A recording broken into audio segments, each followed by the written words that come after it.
live, and I'm live now, even though it's circling. This is the worst part about going live, is that you never know if you're actually live. So what's going on, everyone?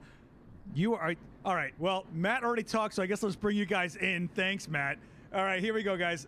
It's been a while. I haven't seen these guys in forever. We're on WhatsApp chat all night, every night pretty much, and I wake up to, I'm not kidding, 179 messages. I know it's Matt Irwin. I have to go check it. I know Ricci and him are going back and forth. You guys have always been hitting us all in the comments to see when we would do this again. So I wrangled this together. I want you to know I did all the work. That's why it's on my channel. I just want you guys to know everything. This is my gift to all of you. Welcome, guys, the one and only Ricci and Matt Irwin. What's up, gentlemen? Hey, how's the world? Ready. What's going I'm on? Good to see you guys again. First of all, it's kind of nuts that we're across the entire world. I mean, UK, Australia, and New York. It's kind of bananas, and we're going to be on a little bit of delay, so we're going to talk over each other a little bit. And you might hear the world's largest quinceañera happening ever in Brooklyn, because there's literally a DJ on the street right now, and that's why I'm using this microphone. So I apologize if I get a copyright strike for some weird Latin music. So And Seth, as you say, we talk every day, but this is actually the first time we've talked, face to face in almost a year. So this is really exciting to be all back together again. We got the band. A year. Wait, it was like when was our last live, right? Was it like January, February? Came out. Yeah. Z9 came out. Yeah. So we got a lot to talk about. I mean, in that time, like epic Z30 from Nikon, there's a lot to get through, let alone all those lenses. Hey, gentlemen, the 400 and the 400 and the 800 and the 600, all these hundreds. It's been a big year. You guys have the 600. They asked me if I want to do a video on it. I had to tell them I can't do it because of all the other releases going on. And look at you guys. Here it is. You well-hung gentleman, you with your giant glass. Let me get it like this for the rest of the Let me stream. get it out. Hold on a second. Oh yeah, let's set them. Oh, there we go. Just so you know, it's real. There it is. There we go. Gosh. How long do you have it for?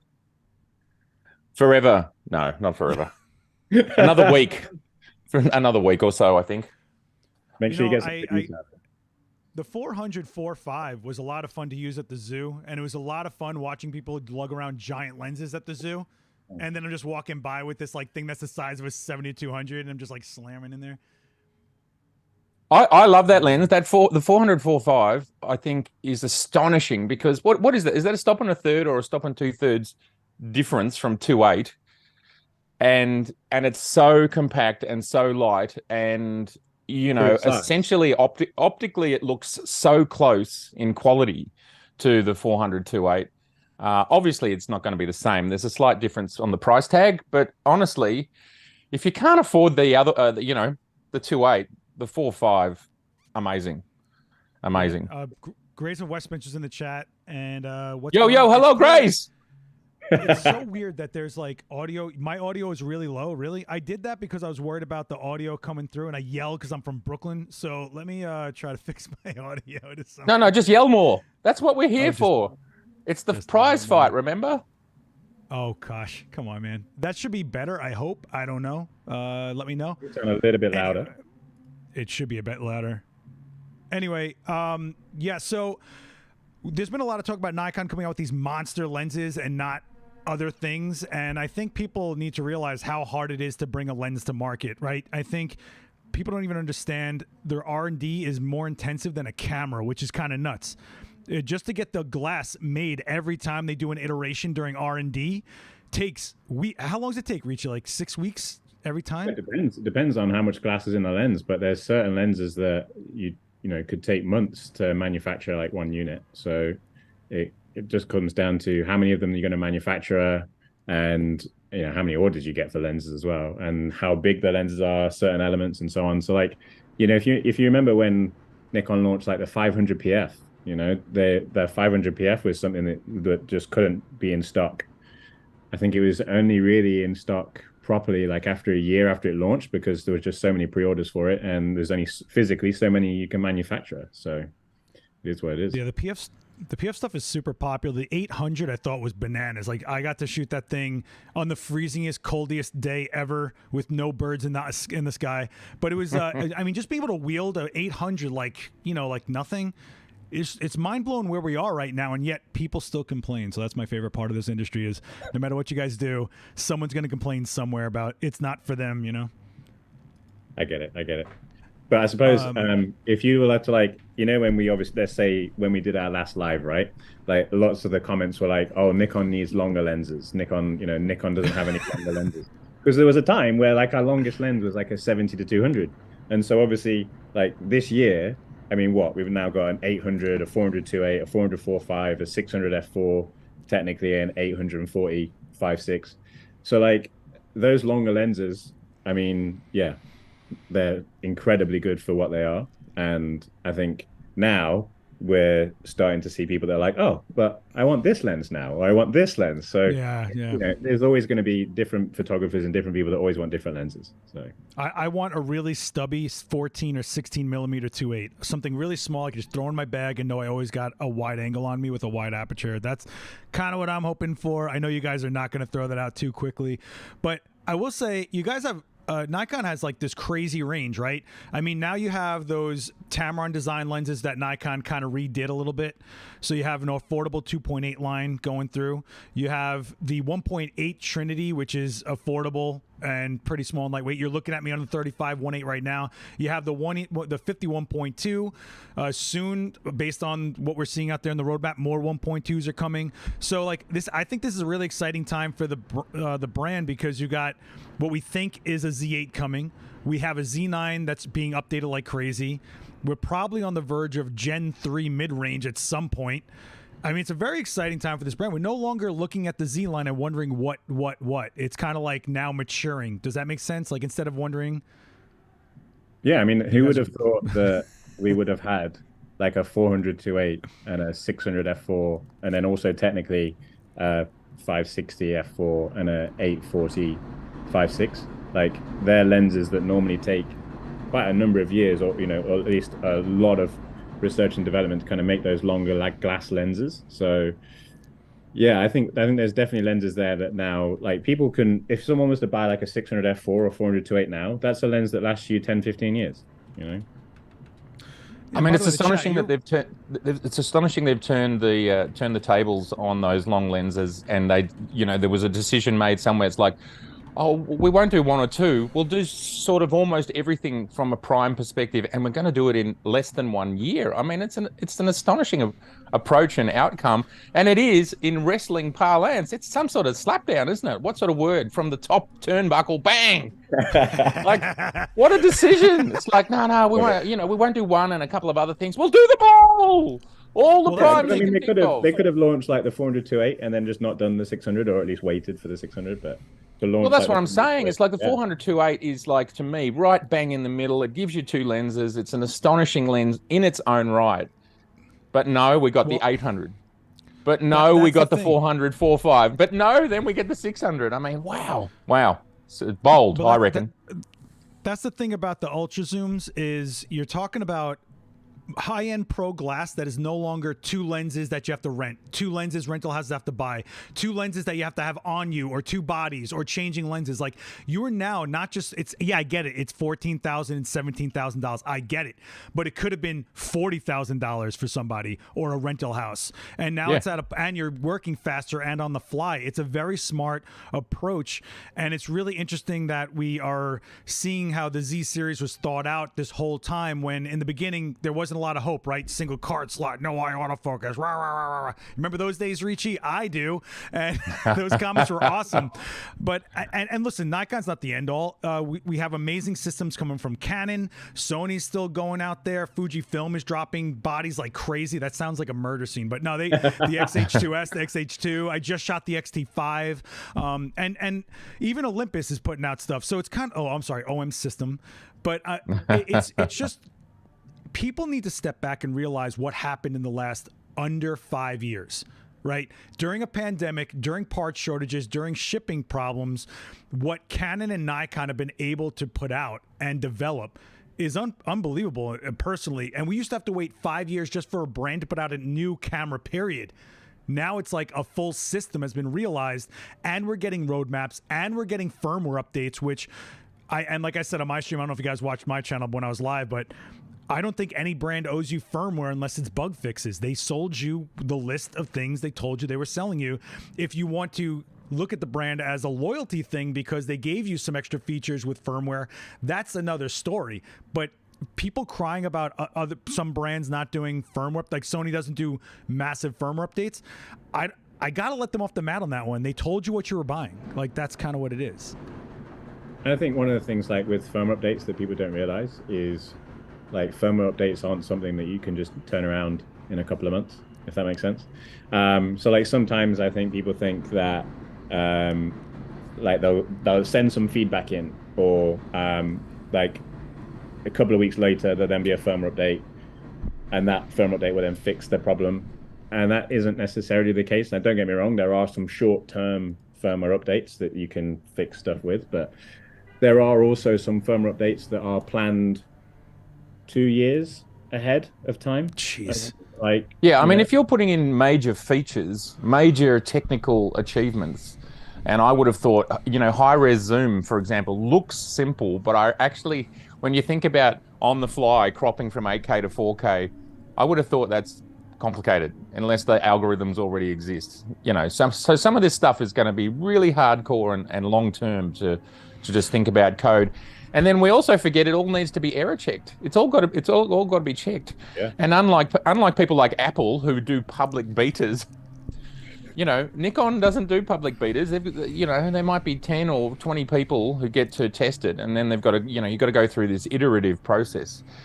Because actually, nobody wants a camera that just stops, right? Nobody wants a camera that fails. So you just have to test it and bug fix it. And that alone must take like, I'd hate to be the person who signs off on firmwares and goes, yeah, we're 100%. It's 100%. Yeah, you know, and it's like, everything. It's this guy's fault if it all goes wrong on all those Z9s out there. I mean, I just think we forget how hard it is to put all this stuff together and make it watertight, right? But look what's happened in this industry.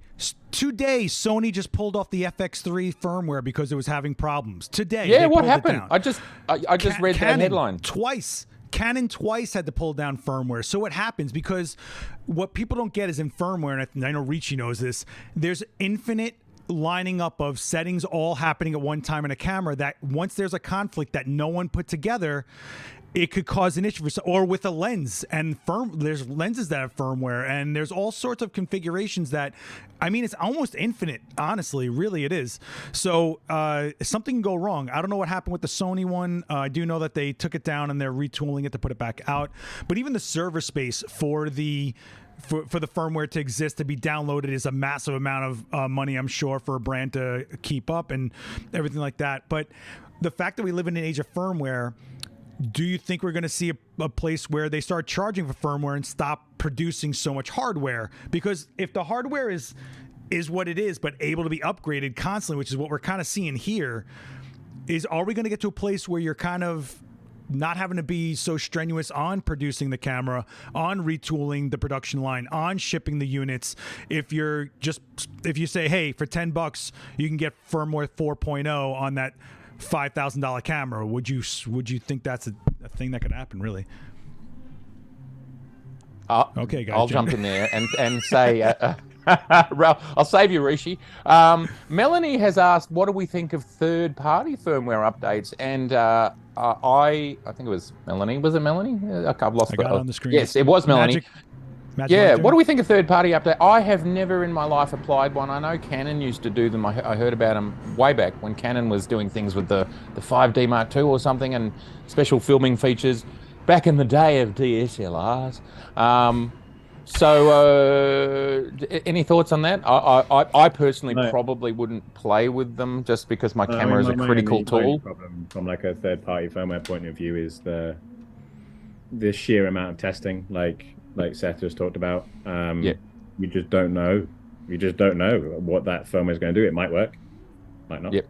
Depends on, you know, To I mean, answer Seth's question, I thought you were going to answer it, but to answer Seth's question, I personally, so like in my own personal opinion, I wouldn't like to see firmware that's chargeable. I think firmware as a free update to a camera is a really good thing, and I think it should stay the way that it is currently, that you can add to these features and it still remains a free thing. And on the point of will firmware updates replace hardware updates at some point, I suppose the biggest thing to keep in mind is that there's no replacement for more silicon. There's no replacement for a newer chip or, you know, newer hardware. So until, I don't know, maybe you get something that can evolve over time, I think there will still be like hardware replacements, especially for cameras, you know, because it's not like you can link a camera up to a server and use like cloud to take better pictures. Yeah. So I think it's definitely still hardware based for now, and I would still be way on the side of that. I really like the idea that firmware updates are free, because, you know, you bought a camera and then every now and again you just get something that starts to improve that camera or fixes it down the line, and I really like the idea of that. I mean, it's already happened. Lumix did it when you wanted log inside the cameras. You had to pay, I think it was like $8 or $9 for firmware update to do that. And in fact, Nikon kind of had it too with the raw conversion. Yep. If you wanted to send in your Z6, I think, right? You could do raw video in it if you sent it in, which was bizarre. But yeah, so I think for like features that are not going to be used by everybody, right? So like, I'm more than happy to say that if there was like firmware features that were attractive to a small group of people, then I suppose that kind of makes sense. That's like what brands have done in the past. But if you're going to do an update that would be useful to every camera, then I would still prefer that to be like a free thing personally. But, you know, that's just my own opinion. I mean, Michael Brown's asking how much firmware memory do cameras have? And I think that's kind of what I think is happening at Sony. I think they built the cameras with like, we're going to put it out of the gate hard with as much as we can with what we built in this thing. They never thought to revisit. And maybe there isn't enough RAM in the cameras to do what people are kind of wishing for. We're seeing a lot of that now, right, Matt? We saw a bunch of articles like Gerald and everybody going like, where are these firmware updates that other brands are getting? I think Sony really puts out the hardware that they have, which is good hardware. They just never thought to make it upgradable. So how much RAM what do you think is inside these cameras? As much of firmware memory do they have? I don't know. From the moment I touched the Z9, it felt like something different and something special. And I've said it time and time again, it's like a sensor with a super highway with a ridiculous processor. I'm not even sure it's got a buffer or whether it writes just straight to the cards if the cards are fast enough. And they made a decision, let's just make that freeway huge. And it feels to me they're still populating the freeway between the sensor and the card and the processor. That's what it feels like to me. And every time I pick up a lens or a camera, I can straight away feel these little nuanced things. I don't know if everybody feels that way, but whether it's how firm a ring spins or what the dials feel like, but it's also the performance. You know, it's like you jump in a Porsche and you tap on the accelerator and it's like, well, that's, or don't do that, it'll change things. Yeah, you jump in a Porsche, you tap on the accelerator and you can feel that it's gonna drive faster. It's, you know, this is where the throttle, this is where the RPMs are, this is where the power band is. The Z9 felt special, it felt different, and I still continue to believe they just made the most powerful kind of computer. Like, it's a computer that just has a storage and a sensor. And then it's like, we're going to do whatever we want within that. And of course, there's a limit somewhere. And the limit's in the past been like a 4-year cycle.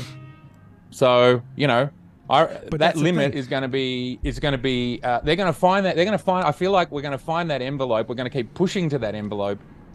And I still think there's more wriggle room. It just feels like it. I can feel in some areas we might be starting to, like high-res zoom, I think is using a bucket load of onboard energy and processing to pull that off. Like 8K is so much data. Think about how much data that is moving, and then you're messing with 8K data on the fly in real time. Amazing. Well, that's kind of where we're at. We had the megapixel wars forever, and now it's the processing wars. How can you do faster frame rates? How can you do more calculations? How can you do more features with the amount of data you're creating? And that being said, someone, Mike Farewell, is like, assume no more updates for the Z6 II. Having said that, I think Yeah, they've been seeing like just edging up to 2.0 with all these like bug fixes and little tweaks. What are they going to do when they get to 1.99 firmware, Ricci? What are they going to do? Like just be like, all right, we better give them something. I don't know.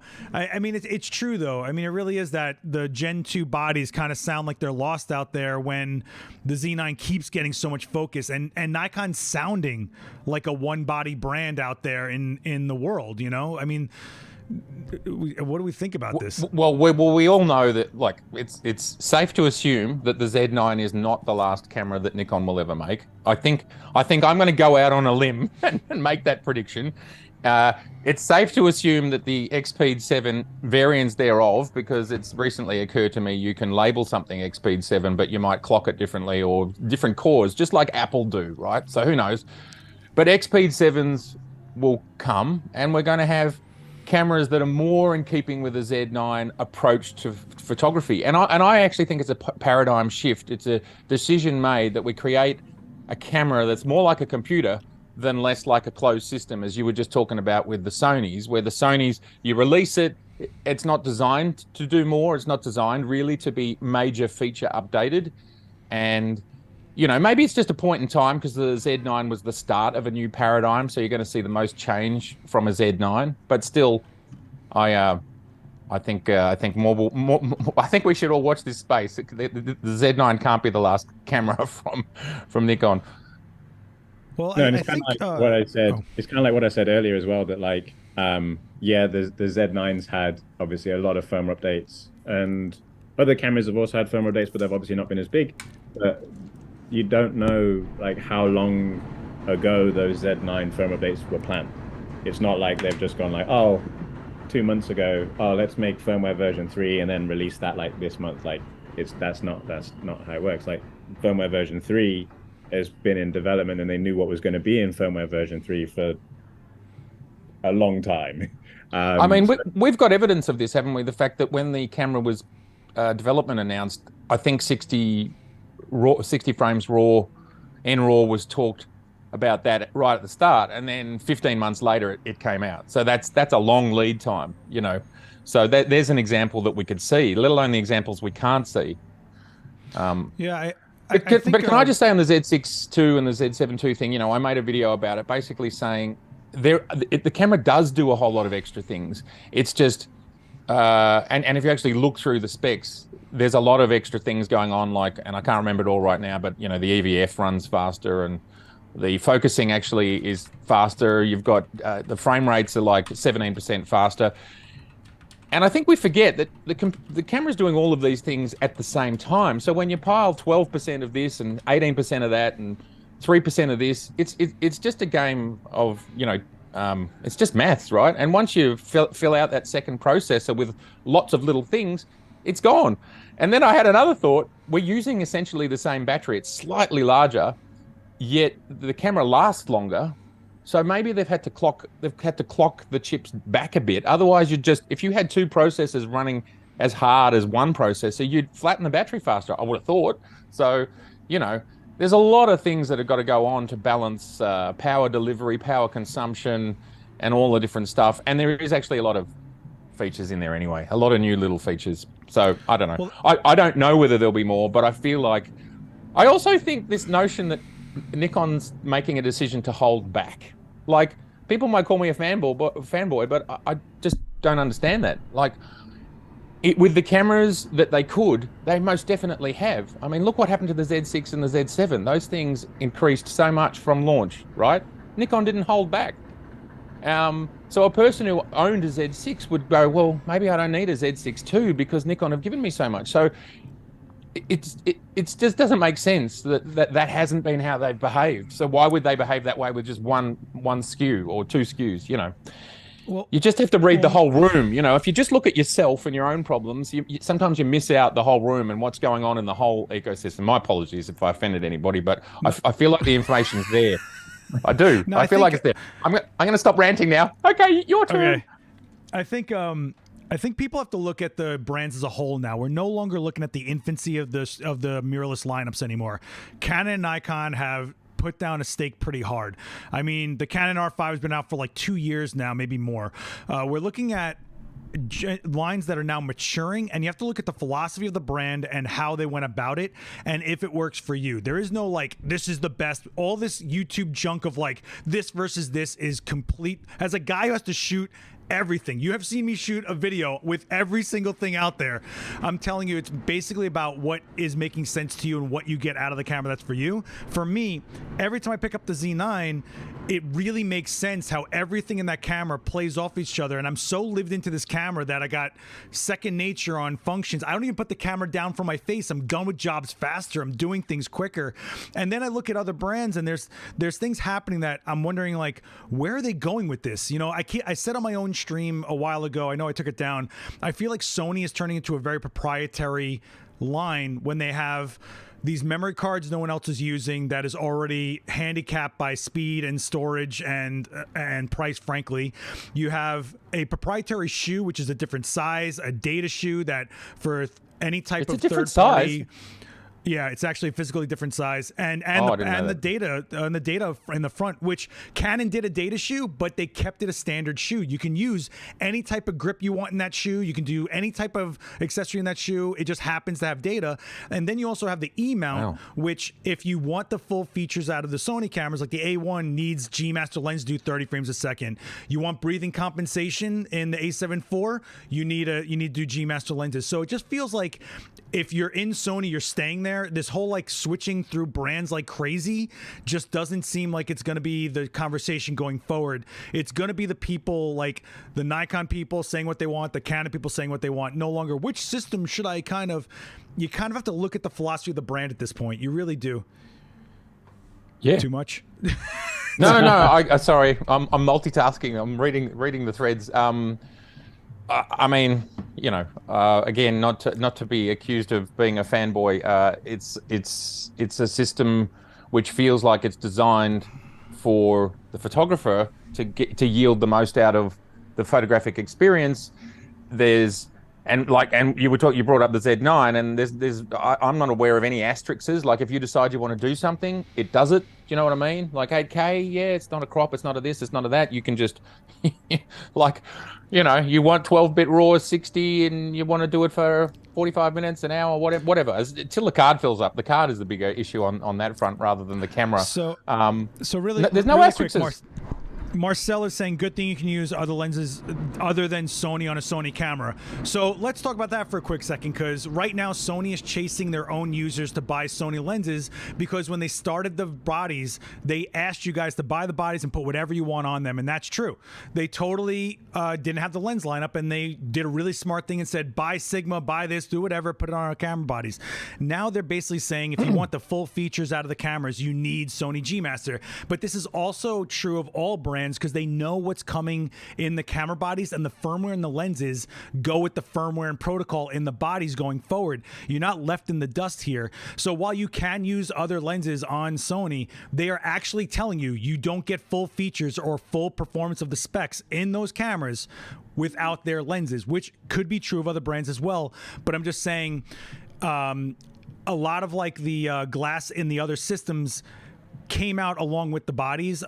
Like when Nikon put out the Z lenses, they took focus breathing into consideration. So all the video features of the lens work really well with non-breathing lenses. So instead of making a small crop and virtually doing it, it's like they thought about it beforehand, you know? So I don't know. I just think you have to really look at a system as a whole and what you're okay with being as a caveat, because every brand has a caveat. Every single one of them. There's something there that you cannot do on one brand that another one does. It's just that simple, you know? Full frame ZF coming. What? Is that true? I thought you already had one, Seth. I'm not Ricci, you know? I don't get the secret. I don't get the secret stuff. I was just going to say, like on the comment you made about like using third-party lenses, obviously the Z mount can mount any other lens as long as you have the pretty right much. Adapter. Yeah, so you can pretty much mount any other lens as long as you have the right adapter. But it is true, and the I don't care what lens you use, but it is completely true that third-party lenses, especially if they're running through an adapter, like you just don't get full functionality, because there's certain things that the camera needs to know from the lens to be able to function fully.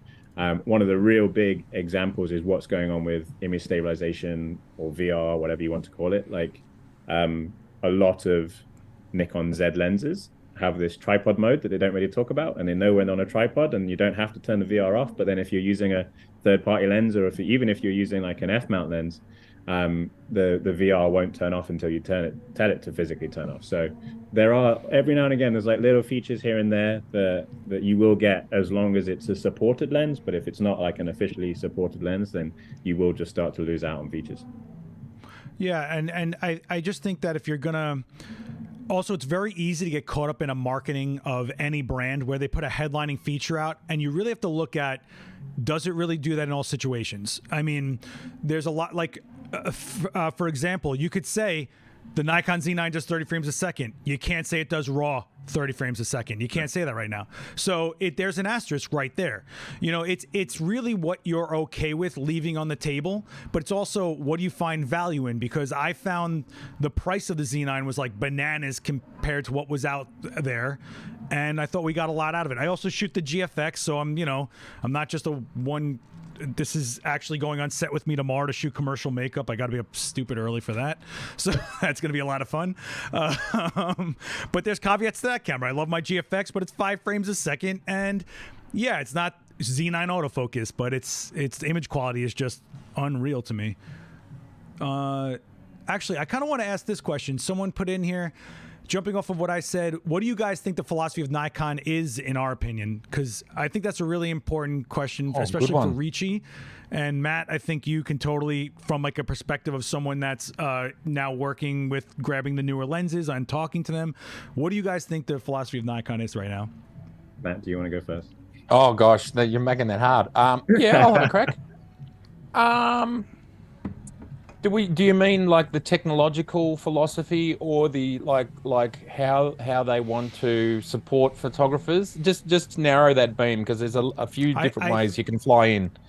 I think it's about how they're going about putting out the equipment they're putting out. Like, what is their philosophy? Because I think there's a lot of companies that rest on like headlining features and the rest isn't there, or they're trying to go after the video market heavy and they're more cinema. Yeah. I mean, you're not going to see Blackmagic put out a stills camera anytime soon. I'll say that. So, look, I want to caveat all of this by saying we exist in a continuum of time. So the statements are always going to change a little bit based on whether we're talking about 4 years ago, 2 years ago, today, next year.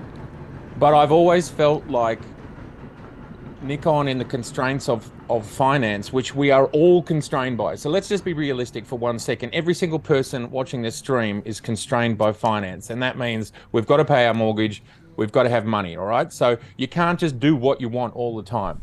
And I think 4 years ago, 5 years ago, the D850 came out, and it was considered, for what it was, the best of the best. That came out 2017. 2018, the first foray into mirrorless arrived, and some people assumed it was going to be a KO, a knockout punch. And from me, it's like, well, why? Because they've just delivered the best camera, best all-rounder DSLR, which is what most of us were still using.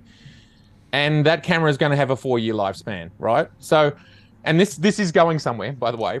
And so then what they did is they iterated from that point. And from my perspective, the Z6 and the Z7 were mid-range, mid-tier, aimed at enthusiasts who wanted to just experiment and get into mirrorless as a first touchstone, right? It was never going to be a Z9 or whatever else is in the future, because they just released the best camera ever in the D850. And so what I see is a brand that creates hardware that respects the photographer. Like, I've tried Sony again and again, and from an ergonomic perspective, I can't cope. It's just simply, I stop. I can't interface with that camera anymore because I can't hold on to it. I put certain lenses on it, they hurt my hand, whatever. And so I believe the philosophy is, within the constraints of finance and time and the reality of developing software and hardware that is cutting edge, by the way, I feel they've done their very best to support us within all of those paradigms. And it is not fanboyism to say the Z9 is probably now, today, right now, best in class End of story. And it continues to improve. Now, the timing is always can get a little bit out, can't it? You know, some people want to see a Z6 III sooner, or some people want to see a D850 replacement sooner. But again, the timing in the photography world has always been measured in years. And so is anything running particularly late or behind? No, not if you look at Nikon and its history and you understand what they do. And they're not going to suddenly multiply things by 2 or 3 just because Sony have arrived. You just, the physics of it and the finance of it don't allow for it. So I hear people saying, and sorry to be ranting, and just shut me down if I'm boring or I'm not making sense. But I hear people saying Nikon disrespect them, and it's like, how? D850 delivered best camera ever. Yeah, or like with the Z6 II, that they're being disrespected, you know, like it's a deliberate disrespect that there's not more firmware coming. And it's like, it looks like to me, and this is not because of any insider information, it feels like to me they are pedaling as hard and as fast as they can to give us, when they arrive, best-in-class products, especially when you're talking about the professional level, like the top level. And the Z9 is an example.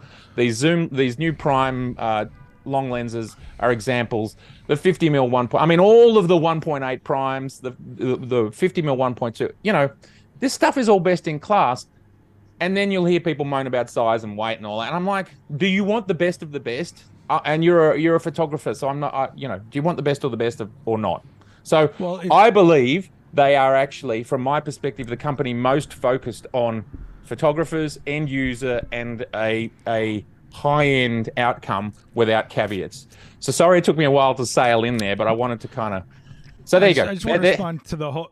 I just want to respond to this, to the size thing on the Z9. Like, I get that whole thing, but if you're how'd I go, Ricci? Was that all right? Sorry. But I'm going to let Ricci answer this question, but I just want to say, like, if you're someone that gets a pro body that has to add on a grip, you're killing your weather sealing right there, and you're adding on something that could add some kind of problem if it gets knocked around. A unibody is so much more reliable to me than adding things onto it. I've had to add on grips to every camera I've ever had as a pro just to have the battery power to get through the day, to do what I got to do, to have my hand not kill me after 12 hours of shooting and stuff like that.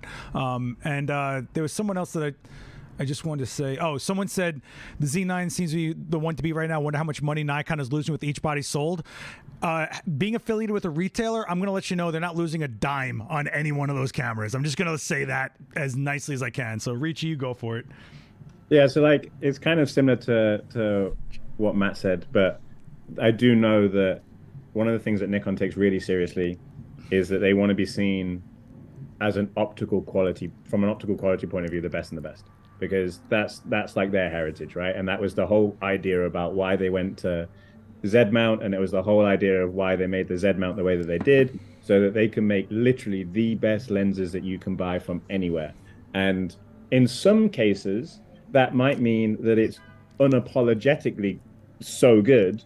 And by that, I mean, you know, it might be a larger lens, it might be heavier, but they've done that so that it is literally the best lens you could buy. It doesn't breathe. It's sharper than everything else. It has low chromatic aberration than everything else, right? So I definitely know that they want to be seen as like the best in terms of optics, because that's where they started as an optics company, and that's really important to them. And something else that's incredibly important to Nikon is, you know, being viable from not just stills, but also for video. And I think the Z9 was a real statement for that they're not just making cameras for stills photographers now. Nikon are actively putting in things that will appeal to people who shoot video. I mean, let's go back to when Nikon launched D850, right? Did anybody think that when Nikon launched D850, that how many ever years down the line, there would be a camera that would shoot 8K 60 frames per second raw internally, and that would be a Nikon camera? It might have been like a Red, it might have been an Arri or whatever. RAW right? alone. ProRes and RAW in a camera alone. Find other cameras that do RAW. Seriously, like find other cameras in the class or around there that does RAW. Seriously. I was entertaining buying a Red camera because I wanted it at the start of my YouTube journey, and now not relevant, not needed. And what, 1/10 of the price or something? Like, insane. So I do want to bring up this one. I think it's important. So they're saying that Sony doesn't need to cut down on third-party lenses. What you don't understand, what I'm saying is they already sold the 105 Sigma to that same user. Now they're trying to get them to rebuy that 105 in their brand. It's very hard to get someone to start out on your brand using a third-party glass that they're happy with, and then tell them get rid of that and then buy the same thing again in our brand. Like, that's what they're battling right now in Sony world. And that's why Canon and probably Nikon aren't releasing the lens mount to Sigma and Tamron right now. Well, sort of Tamron, kind of, but they're not releasing the protocol because they're going to chase the same problem of not having their lenses be the first option for the people in their line. It makes total sense. Does it suck for the user to not have more options? Always. Absolutely. I'm with you. But I also absolutely understand their point of view when I'm watching other brands chase the same problem and they're being smarter about it. So if they have to deal with a bunch of people crying in comments, that's what they're going to be like, okay, like, what are you going to do? But I will say, though, I think Nikon does have to kind of refresh the mid-range. I think that in the mid-range, there are some heavy hitters now. We're looking at the R6 II that just came out that does things like false color, raw pre-capture, things like that. We're also looking at the A7 IV, but it's also both those cameras are $500 to $700 more here in America than the Z6 II. So where do we stand on that? So I mean, like, if you go back to like the A7 III, right? So the A7 III, that sold so well because it launched at $199, right? In dollars, at least. Because it was that sub like £2,000 bracket. And I think that's why that did so well. But that also then meant that obviously that's the price bracket that Nikon came in with, like the original Z6, right? So it's interesting to see that now that traditional kind of sub £2,000 bracket is no longer sub £2,000, which is a shame, but I suppose that's the way the world goes. And it'd be, I don't know what the replacement to a Z6 would be in terms of price, but I do think that there still needs to be stuff that's sub that £2,000, because sometimes there's situations where people just obviously can't spend a lot of money that over £2,000 on a body, or justify that in some situations. So someone's actually asking, what about the value proposition of Fujifilm bodies and glass compared to Nikon? Again, I think you have to look at the Fujifilm system and what they do and how they do it.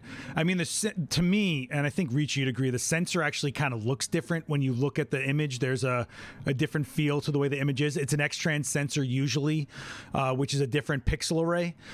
I will say that some people just love what Fuji has out there, and the dials and the feel and the way their interface works and their colors and the way they render things and their film simulation profiles. And people really have connections to the systems they use, because the tools that we pick are really the avatar for ourselves to create what we're trying to create, and it has to work for you, whether that's Sony, Canon, Nikon, Fujifilm, Lumix, Olympus, Phase 1, Hasselblad. I don't care. You just have to figure out what you're trying to do and go for it, instead of listening to someone else's opinion about what they don't even know you. They're talking you through a screen. We don't know you guys. I don't know you guys. I don't know you guys. So it's like you have to kind of figure out for yourself what you're trying to do and what will get you there, I feel like I preached too and much. someone's asking, when should we expect a Z6 III and a Z7 III? I don't know, but logic suggests that, again, I think Nikon are going to make more cameras, and logic suggests that they will be coming sometime soon, I suppose. Who knows? I mean, I can't answer that. I don't know. But I think that. But also, you talk about eye detect here, and the Z6 II has eye detect, and I just wonder what you're actually shooting that requires that you think that the Z6, and this is Marcel, that you think that the Z6 II can't do it. I think there's a lot of FUD out there that really tries to suggest that Nikon is actually incapable of it, yet all three of us and literally tens of thousands of other people use the Z6 or the Z7, the Z6 II or the Z7 II, and use it for portraiture and sports and all sorts of different things. So, I get really tired of people sort of suggesting it just doesn't do it. It just doesn't work. And it's simply not true. I mean, Seth, you and I professionally have used the pre-Z9 bodies for 4 years, and we used them, right? It's like... Yeah, man. I use the Z6 II for commercial work. I'm not gonna lie. I wish I had more res, but at the time I didn't have an option. I wasn't really feeling the Z7 personally. That camera just doesn't speak to me. Which what I'm asking though is from an AF perspective. You never went, oh my god, I'm.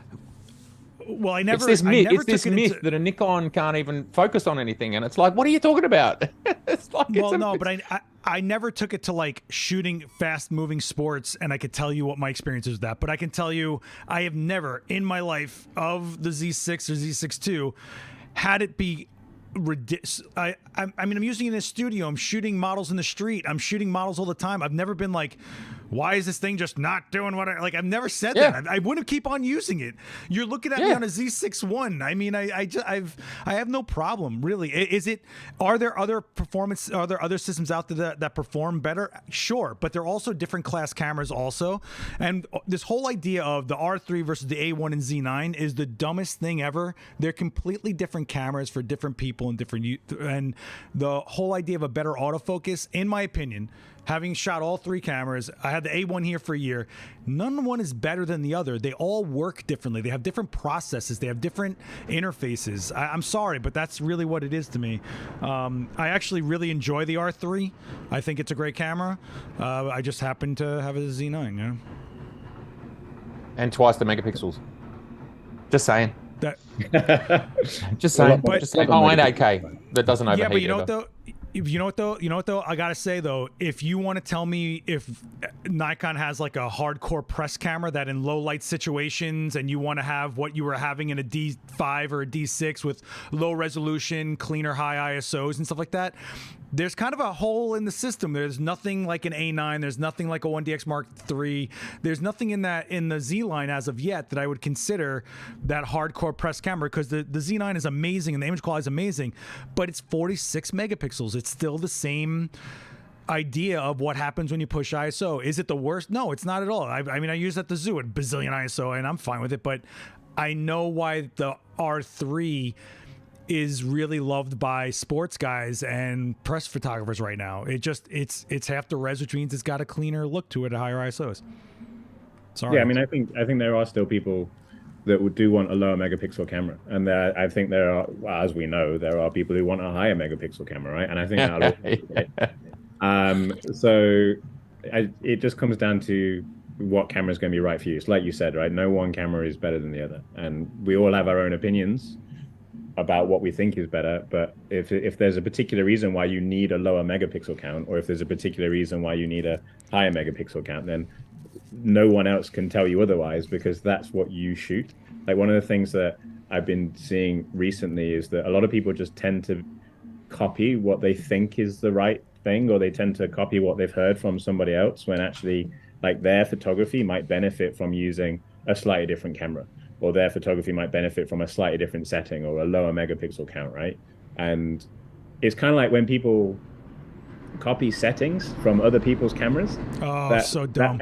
That always doesn't really confuses me, because like no one I've trained, and this is not an exaggeration, thousands of people, thousands of photographers, and I've never met two photographers that shoot the same way. Everyone does stuff slightly differently, so it's difficult when people come with settings that they don't really understand if they've copied them from somebody else. And one of the most common things that they'll be like, oh, my friend's a photographer and he set my camera up for me, and I was like, okay, that's cool, but do you know why he did that, or do you know why we changed these settings? And that's where sometimes people miss out on the vital information as to why they're doing things, or why they need a lower megapixel count, or why they need a higher megapixel count. Well, all that type of stuff. Look, that's one of the reasons I shoot the GFX, is sometimes I want that cleaner look on higher ISOs, and I actually feel this definitely does that, but it has the breathing room on the larger sensor, and that's where I think cramming pixels onto a full frame just is dumb. People asking for 80 megapixel full frames and 100 megapixel, like, at some point you diminish the returns, okay? At some point the resolution goes up, you start having noise that takes away that detail anyway. It's just kind of dumb. I mean, cameras that come out with these headlining features that all the rest of the specs don't line up. Like, I'm not trying to talk trash here, but like the new Sony 60 megapixels. Okay, cool. It's a resolution heavy camera. to me, it's a studio camera because unless I'm controlling the lighting, it really isn't that ideal. It's 7 frames a second if you want the full raw file out of it. So it's already kind of slower than what's out there. Then you have this amazing stabilization. I tried it. It's incredible stabilization on the A7R5. Really, really is. It's incredible. But I'm going to be using it in the studio. I don't care about stabilization. And then you have, if you're going to talk about it being on the resolution camera, well, then it has 8K video. Okay, but it's cropped and it has no stabilization when you go to 8K. So why am I getting these caveats when the camera comes out today as the resolution camera? So when the spec stop or 4K 60 is cropped, which was cropped on the Z6 II like 2 years ago, and people freaked out. So it's kind of like when the rest of the specs don't make sense, you're kind of just making like a sheet of specs and hoping a camera sells rather than giving me something that was thought out as a tool, and I would use the A7R5 as a studio camera heavily than anything else. I mean, as far as like its use case, I'm saying. So it just, I don't know what to say about that really. But do you get, like, if I was going to go higher than the 46 megapixels, I'd be looking at medium format, honestly. I really would. And that has other benefits as well. Like a larger format sensor makes sense because you have more space for those megapixels. You can actually have physically bigger photo sites, whereas if you're stuck at 35 mil, if you're stuck at full frame and you still increase megapixels, that causes other problems, like we talked about with noise, like we talked about before with diffraction and so on. So it's talk about diffraction. Say diffraction. Talk about it. Yeah, I mean, diffraction. That's the hidden. That's the go for it. It's like so like for medium format, when you move to a larger sensor, right, your pixels can be physically larger. And that kind of makes sense, and that's why we can see that 100 megapixel GFX cameras exist. But I'm not aware of a 100 megapixel full frame camera that exists yet. That's like available on the market. I think Canon did they did one at like one of the last photo keeners. I think they had like a demo of a 100 megapixel sensor on a 35 mil sensor, I think, but I don't think you can physically go and buy. So the biggest problem is diffraction is physics, and as you increase megapixels but remain the same sensor size, the physical area of each pixel gets smaller, which means that then diffraction will start to kick in at lower aperture values. So generally you can start to see diffraction kick in on a 45 full frame at about f11, and then obviously gets progressively worse. And Ricci, can you just explain what diffraction actually does for people who don't know? Like, what does that mean? You see, so like diffraction. Awesome. Somebody makes me a coffee. Is that what it means? No. So basically, when like the hole in your, this is a really, really high level physics. So when the hole in your lens gets so small, when the light goes through it, it spreads. And when that light spreads, it then spreads over multiple pixels if the pixels are smaller. And that can then create something that's called the circle of confusion. And that's what can cause softness because the light spreads across multiple pixels. And that's known as diffraction. You don't really, well, diffraction technically happens all the time, but you don't really see it happening until you get to f11, f14, f16, f18, f22. And it gets progressively worse. But it also is dependent upon the megapixel count of your camera. So as I mentioned, 45 megapixels on full frame. You can start to see it at f11 and then gets progressively worse towards f22 and beyond. If you were looking at like a 100 megapixel full frame camera, diffraction would start to kick in at 5.6. So things like that just basically say that if you want the best optical outcome, you just simply physics, science, the atomic structure of the universe says we just don't go. Yeah, don't go there.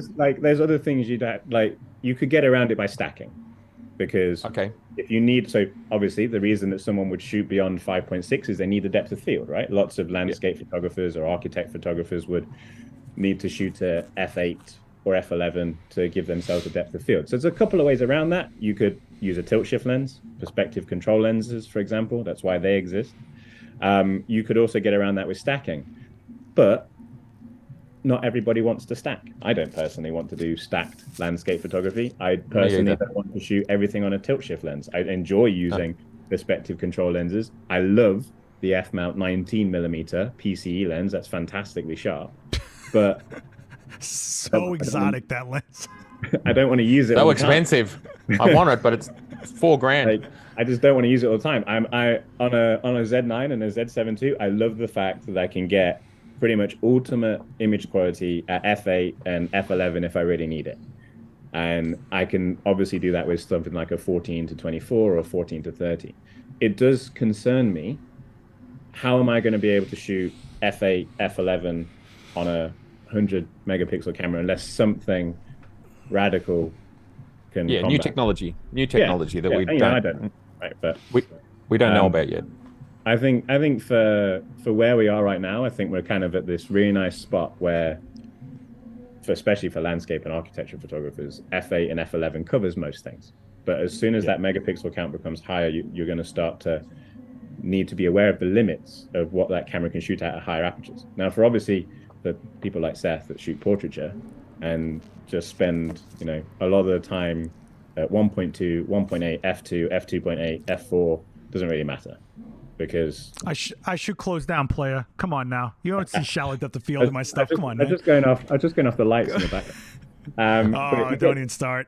You get the idea. I'm trying to be influential. This is influential. You don't understand influential. Look at your background. No flavor. No flavor. What's going on, player? You know what I'm saying? Like, this is what they came for. Let's do it. Let's go. Let's rumble. But I think for some people it won't ever be a problem. But I think there will be some people that will find it a problem. I don't know where it'll go.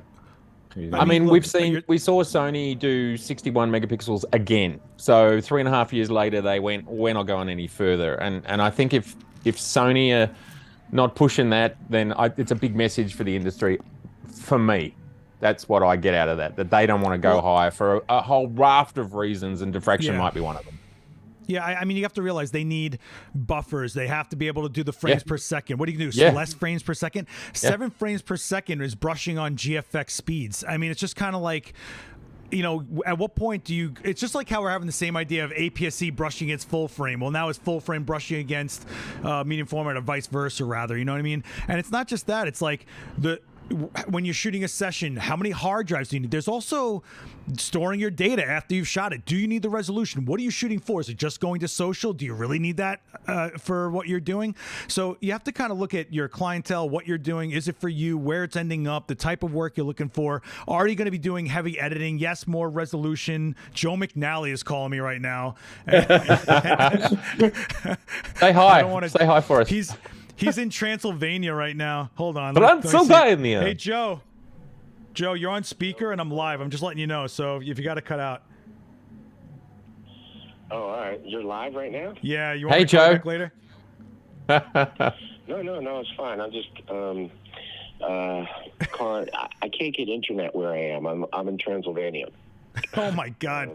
Transylvania. So, talk to Dracula. It's a really tiny place, and I can't get internet. So can you let Irwin know? Yeah. I'm not going to be around. Yeah. No problem. I got it, Joe. All right. All right, man. Go live. All right. Have some fun. Be safe out there, buddy. Bye. And we just had Joe McNally dial in from Transylvania, from 4 places around the world. I love Sorry it. about that, Look guys. at you. Sorry. Mic drop there. Sorry, guys. Yeah, it is what it sorry. is. I mean, I reckon that was pre-planned, hey, Seth? I mean, Megan Fox is calling in a few minutes too, so hang around and we'll be. Don't let Machine Gun know. Literally messaged him, was like, Joe, can you call me in half an hour? Listen, I think I think the problem. Hi, with a Grace. lot How of you the- doing? Good to see you guys. Missed you last night. Yeah. And if you guys are Nikon fans and you're not following Grays, you're kind of missing out. I mean, they're totally like 100% all in, and they're lovely people. And this is coming from a guy who hates everybody. So just understand that that's a good channel to check out. And they have Ricci on all the time, and Matt on all the time as well.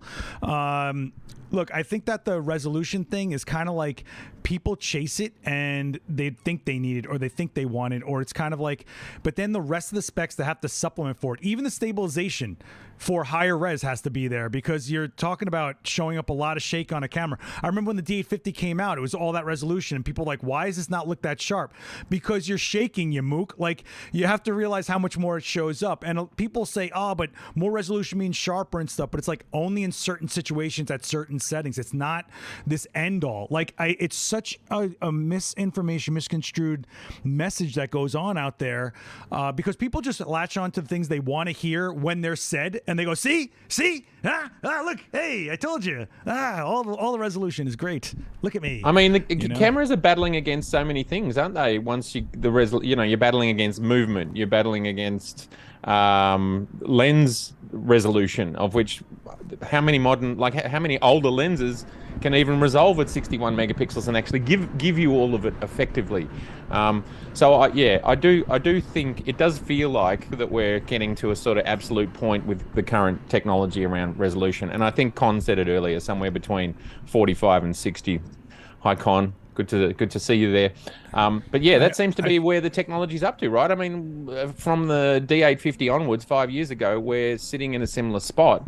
And can I say, the Z lenses blow my mind as to how epically magnificent they do 46 megapixels. Like, I own a medium format Hasselblad, like a real medium format, not one of those, little GFX style ones, Seth. And I tell you, the Z files just rock. Anyway, yes, sorry. So this Classic Boy 97 saying, what about shutter technology? And I think this is another discussion, is like, nice. Do we go for the global shutter, right? Is stacked kind of giving us what we need? Is it enough? Because once you go global, that camera's going to cost a ton of money until that technology standardized. I mean, you're talking about a lot of data at once to process and get to card. And if you're doing... Just put more RAM chips on the back and you're there. It's fine. Don't be such a worrywart. Technology, Moore's Law. We're going to get there. You just got to trickle it out. Z92, man. Z92. That's where I'm going to place my money down for global. Oh, my gosh. Sorry. I'm just crapping on. That's obvious, isn't it? I'm making stuff up. If someone came out with a global shutter, I would have thought it was going to be Canon, because the Komodo Dragon has a Canon sensor in it and it's global shutter, and we're still waiting on the R1. And I'm wondering what's happening over there with the R1. Is it that they're trying to make the cost of a global shutter consumer ready? Oh, I like it. And guess what? The R1 will be out before the Z92. And in the, just to go back to like the original question, like electronic versus mechanical. Like, if we were having this conversation a couple of years ago, before like the Z9, R3, and the real like stacked sensors appeared, it was kind of a no-brainer. Like, mechanical still had the advantage, because up until the stacked sensors really started to shine, you just couldn't get a camera that could read out fast enough from an electronic shutter. So I think it's all down to speed and how quickly that sensor can read out, and that's what makes an electronic shutter viable. As soon as it becomes viable from a speed point of view, as long as it can actually capture that data fast enough, then it starts to really show its benefits, like the fact that you don't have to have shutter shock. You physically don't have to wait for the shutter to close and lift. Like, especially, again, going back to high res, like shutter shock is a thing that can ruin high res shots without even realizing it, because you can have mirror delay, you can have remote delay, whatever you want, but your shutter's still got to move, and shutter shock can still happen. So, like, electronic shutters, I think, will generally be the future at some point. And it's purely stacked sensors and faster readouts that makes them more viable than they ever have been before. So, yeah, I think it's I think I'm the anomaly here, being the lighting guy. And I think what people don't realize is that the electronic shutter was a plague for guys like me, because you couldn't fire strobes with it. And then all of a sudden we started seeing that happen. What's interesting, though, is the newer Fuji cameras with all the electronic shutter thing they got going, 180,000th of a second, all stuff, they still aren't firing strobes and electronic shutter right now, which is interesting. I wonder if they can change that in a firmware update or something like that. I don't know what it takes to do it. But once it started doing that... There'd probably have to be a readout speed. Are the new Fuji sensors stacked? One of them is. Right. The XH2S. So I don't know what it takes to do that. I just know that once cameras started doing that, it was like, and when the Z9 got thrown on, so when I was in the room for the Z9 conversation before launch, when they, those talks, and you're in the conference room, they put it down, and I was like, what do you mean there's no shutter in it? And they're like, yeah, there's no shutter. I'm like, all right, can it do high-speed sync? And they said yes. I said, can it fire strobes? They said yes. I said, well, what is the sync speed on? And they said 200th of a second. And I thought to myself, if that's the caveat that I don't get 250th of a second or even 400th of a second, I'm all right with it. If it means I have a camera, I never have to think about the shutter exploding on me physically, because that's what happens in pro cameras. If you beat the hell out of them for years, after a while, that shutter's going to, I don't care what brand it is, the shutter's going to go, you know? So that's my thought on that. Anything mechanical will always have a life, right? So. Yep. And I recently saw a video about how complicated shutters are, and I believe with mirrorless shutters, you've got to put a shutter up, then put a shutter down, then put a shutter down. So there's 3 movements required in the shutter mechanism on a mirrorless, whereas there's only 2 movements for the shutter required on a DSLR, because of course it's behind the mirror and all that sort of stuff. So a mirrorless shutter is even more complicated than a DSLR shutter. Is that correct? A correct interpretation of what I saw? Yeah. Effectively. So we just don't realize like how much complexity there is there and how much cost, because it's actually a physical moving thing, and they can do it at 14, 16 frames per second. That's mad to me. And then people want to use them to protect their sensors.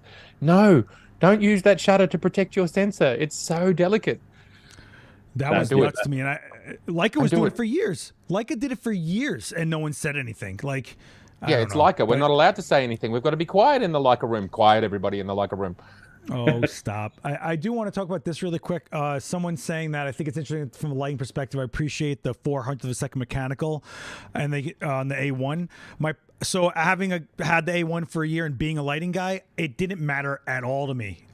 When you're talking about using your shutter to go and take down ambient light, if you're in a situation where the ambient light is so strong that you need to use your shutter to take it down, you're going above 1,000th of a second easily just to get it down so that you can put in, and you're going to high speed sync anyway. Every time I took the A1 out, I was still using high speed sync. So it really didn't make a difference to me. About the only thing it might save you is maybe some movement issues, but a 200th to a 400th in movement isn't that big of a deal anyway. I was super excited about the A1 having 400th when I was told that. I was like, this is amazing, this is awesome, let's do this.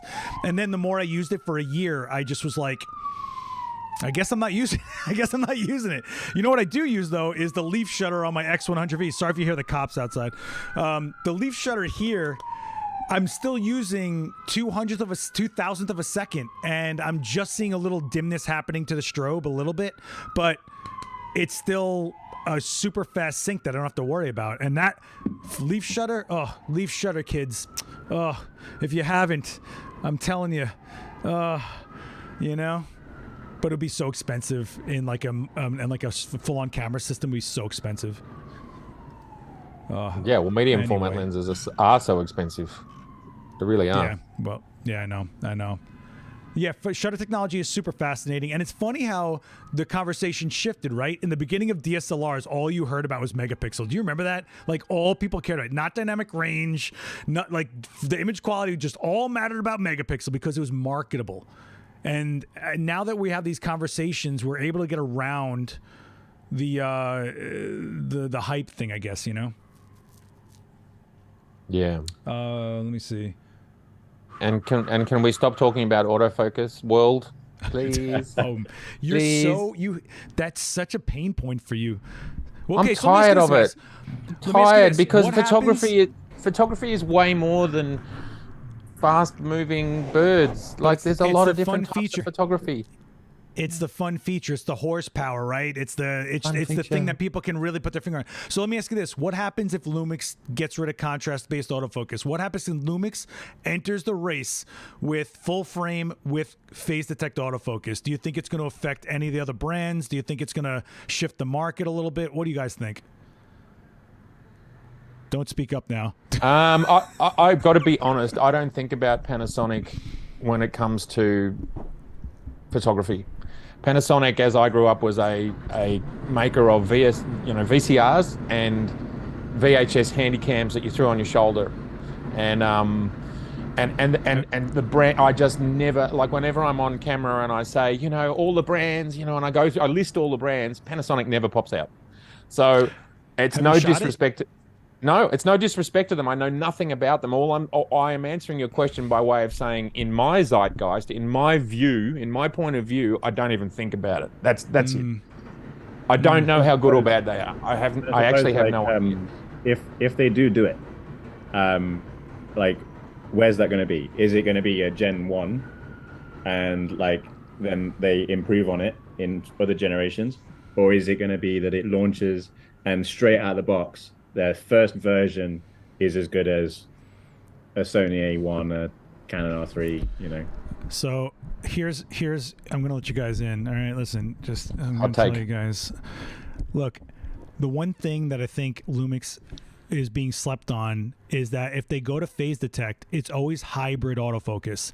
Their contrast-based autofocus has been refined beyond other systems because they were on it for so many years, refining it, making it better.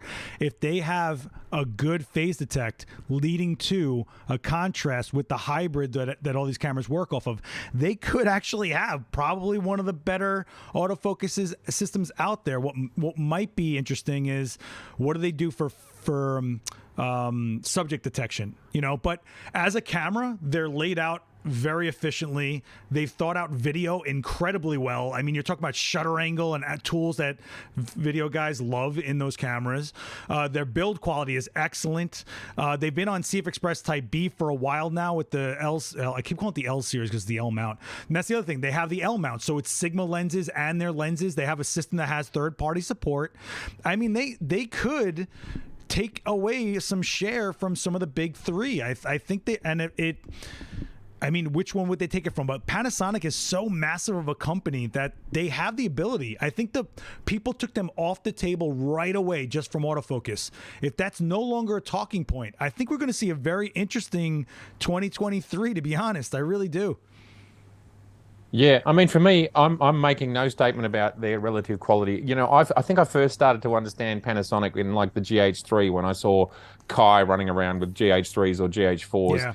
It was just never in my head. You know, it was always Canon and Nikon and then all these other brands because I've been doing this for 35 years, right? So it's just Panasonic wasn't in that space. I'm sure they're superb. And I look forward to 2023. It sounds like they might bring their A game to autofocus because we're talking about autofocus here. We're not talking about optics or quality or ergonomics. And I don't know.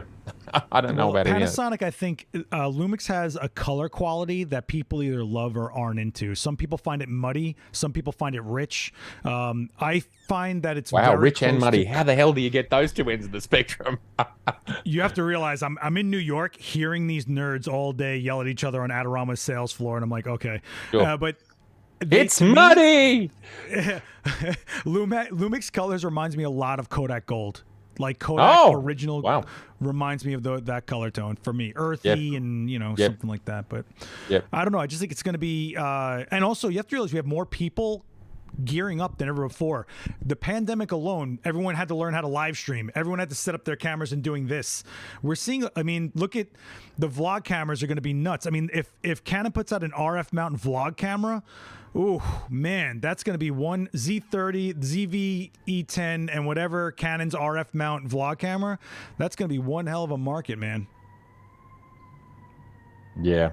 You guys don't care. It's amazing. I mean, what's that new tiny little Sony that they just put out that looks, the ZV-1 it looks poorly made, you know? Well, I think the problem with that is once you hit a camera that's that low in spec and that low in price, people just go, at this point, I'll use my $1,000 phone instead and share directly from my phone instead of getting it from this, camera to this to share. So I think they kind of were looking for a market that wasn't there, which is basically point and shoot, honestly, except for video. Okay. That's what they're aiming at. It's a modern day point and shoot. A point and shoot's over. Does anyone? I mean, you're in sales, Seth. Do people still buy a compact camera? I'm not in sales, so I don't. No, you know what I mean. You work for a retailer. You might have a bit of intel. I'll tell you this right now. absolutely, at least in America, has been such a dead market due to phones. It's not even a joke. And the one thing a camera cannot do without being a cell phone is being shareable from point of shot. And that's why you're really not going to see it happen unless somehow a camera starts becoming a cell phone. And then at that point, it's like, what are you doing? And Sony actually has a cell phone. So, you know, I mean, the Xperia is a beast of a phone. It's just not an iPhone, you know? Nikon did that once. They made a compact camera that ran Android. Wow. What? Yeah, I don't remember that. Yeah. Which one was that one? I can't remember its name, but I'm sure there was a Nikon camera that ran Android. One thing that still does well in compacts is bridge. So bridge cameras still sell well, like P1000, P950. They still, they sell really good. But I suppose that's purely for their zoom. I got that P1000J or whatever, the projector point and shoot camera. Like it's a Nikon point and shoot that actually has a projector built in. Into the middle of it. I really enjoy that camera because I can shoot something, project it on a wall, and then I can use it as a background for tabletop shots. So I always use it. It's such a weird ass camera. Nikon and Canon have made such weird things over the years. In the 100 years those companies have been around, and people stumble on them and they put them on Instagram like they're a hero. Like, look what I found. It's great. Like, welcome to the party, bro. I don't know where you've been, but you know, the Zeiss ZX1. Ooh, that was a tough one. The Zeiss ZX1 was a camera that the big selling point was, one, it had a built-in SSD, and two, it had built-in Lightroom. And then it took forever and a day to come and hit market, and I don't think it went anywhere. It was a really weird-looking camera. I've never seen anybody shoot with one. Yeah. All right. Well, where are we at here? If you guys have any questions, hit us in the chat because I think we're kind of hitting the point right now. We've already been live for an hour and 15 minutes apparently. Again, I just want to iterate, like, as much as we might be shooting Nikon and I'm shooting other brands along my Nikon, it's really about what works for you and giving you the image you want to come into fruition. You know, if the colors speak to you, the interface speaks to you. What good is a camera if it doesn't make you want to pick it up again? That's my big thing. The most valuable thing a camera can be is giving you ambition to pick it up again. So Nikon lens on a Sony. Isn't that Rosemary's Baby right there? Isn't that what just happened? What is it? Geez. You know? That's how I started my Sony experience, Seth. Was I got that's the A7R, and I'm like, this is interesting, mirrorless. Oh, and it's 2013. I'll give a look at that, and I just threw all of my f-mount lenses on, and it was great, but I hated the ergonomics, and I moved on. It was very simple. Graham Parker says, any chance, a question about the Xenon? I'm having an intermittent issue with the screen when viewing images. As I'm moving the camera to show someone, the screen will sometimes swap to the iMenu display. Oh man, I can't put this all on the screen at once. It'll swap to the iMenu display and sometimes freeze. The only way back is to hit the shutter button and take an image. Ricci? Had that problem. There's a common problem where people don't realize they're pressing the vertical shutter. So maybe you're trying to play back and then your palm of your hand is hitting the vertical I button. That could happen. That wouldn't explain why it freezes though, but maybe you're holding the button down. So whenever you hold a button down without realizing it, it stops the camera from doing anything else. You'd be surprised how many people like accidentally hold like their grip buttons and when they're trying to show somebody something and then nothing works because they're actually pushing like function 2. So it could be that, but I've not heard of anybody mentioning kind of like an I button that causes freezing. It could be worth trying factory reset, like you said, but it doesn't sound like it's a setting issue. Firmware. He's asking if a reset would be a good idea. In most cases, it's usually a good idea just to get back to square one. Yeah. There's a question about like mobile innovations like the Sony QX1 cell phone adopting 1-inch sensors. My problem with cell phones is you can make all the technology you want into it. It can't defy physics, and it keeps on doing computational stuff to my images I don't want. I'm going to say half the time I shoot with this phone, I'm like, why does the skin look like waxy whatever? Why is it trying to beautify this? Why is it so HDR'd? Why are my shadows over here and not here? If I don't have a ton of light, it looks grainy as hell to me, or it does a slow shutter weirdness to kind of make a stacked image happen. So I just feel like they're trying to do all these, like, you know, close-up magic, sleight of hand, up the sleeve trick stuff that if you actually are a photographer and are looking for something specific, it's not there. Do you get what I'm saying? Does that make sense? Yeah, I had a very similar conversation with Fraser Westminster actually about this whole kind of phone photography being computational and putting all your images together. And it's kind of like I was very much on the side of, well, I want to use a camera because I want to shoot in RAW. I want to control the process. I want to control that editing process that computational photography takes away from you. I mean, you can still obviously give you a RAW file, but you've already merged how many other images together without even realizing it. So, yeah, I think there'll always be the purists that will want to be able to control everything, just like there are still people now that want to be able to still shoot film. There'll be people that will want to just take one single image, play about with that one single image. Granted, it might be a situation that the majority of the market, as we have seen with phones, the majority of the market is people buying phones and then they take what they think is one picture, but actually their phone combines like 15 different images, and some of them were overexposed, some of them were underexposed, and it gives you a HDR picture without you even thinking about it. And that's all down to convenience. So for some people, the convenience is what matters. But for others, I don't know about you guys, but I am a photographer and I enjoy photography for the experience of taking the picture and creating that picture. That's why I use a camera, and that's why I don't take important pictures, to me at least, on a phone. Well, that's why I think the most important thing when you're shooting is intent. You don't want to shoot with luck. You don't want to shoot with maybe I'll get something. You don't want to shoot 1,000 frames and go, maybe there's one in there. You kind of want to have intent with what you're trying to do from your point of view and make it your image, not an image. And I think that's a big important thing that people miss out there. People always ask me, like, why aren't you shooting this? I'm like, because it's for the guys shooting it, and I'm sure they got it and I don't care about it. Like, it's really how I approach things. One thing I do want to, before we get out of here, I just want to say, one guy's asking, do you think Nikon will announce a mirrorless replacement of the D500 next year? A lot of birders moving to Canon and Sony. I think people have to realize what the D500 was. So I got a bit of a rant here. I'm sorry, but like the D500 debuted at $2,000, right? Crop sensor body. Now you're getting full frame cameras the same size at the same price that can shoot cropped if you want. Crop doesn't give you a zoom. Cropped narrows your field of view. It doesn't make zoom happen. All you're doing is cutting out and literally cropping.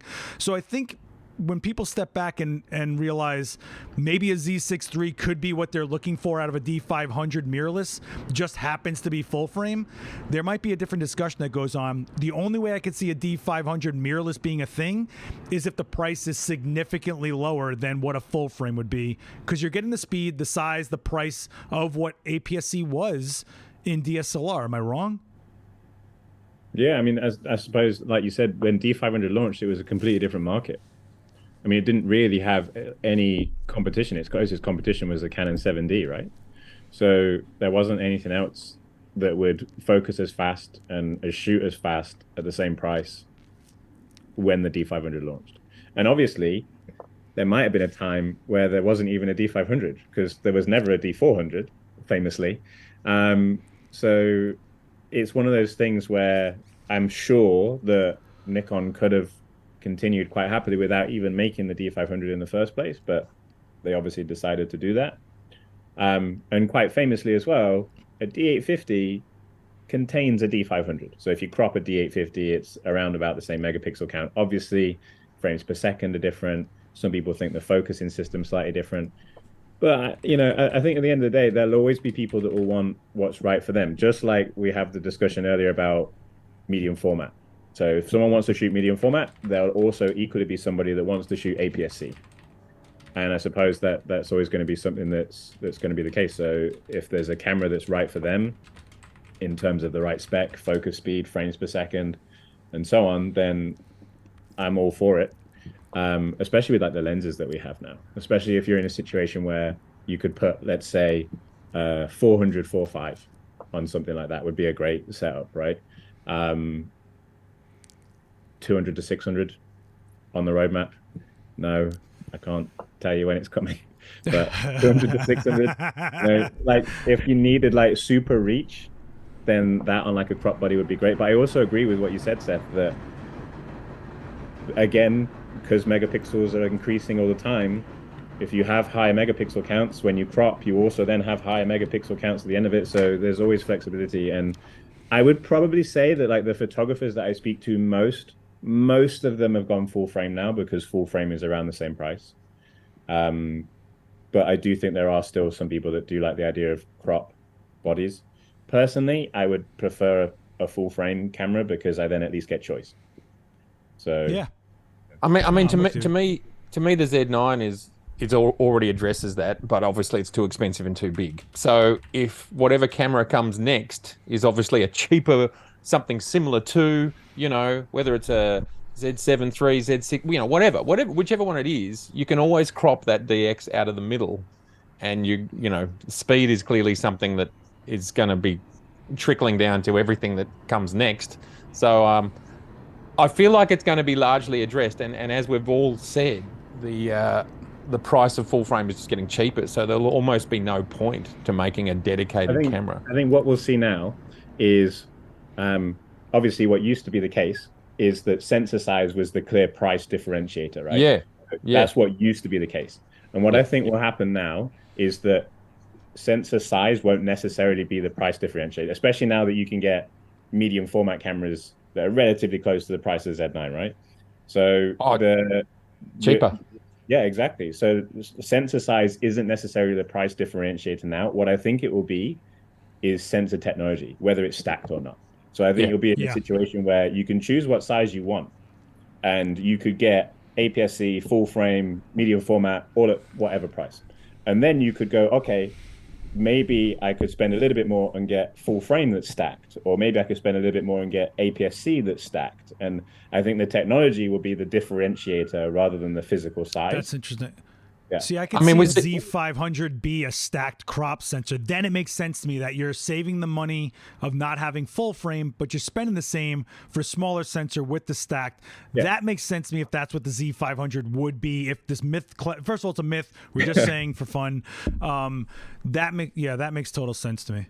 Yeah, I mean the R7 and the R10 are clear examples of where Canon have not done that. You know, they've gone for non-stacked, but they've gone ridiculously cheap. So then you've got to go, well, do I want non-stacked? You know, and it's like, well, why would you want non-stacked for high speed 20, 30 frames per second when you're going to get warping, you know?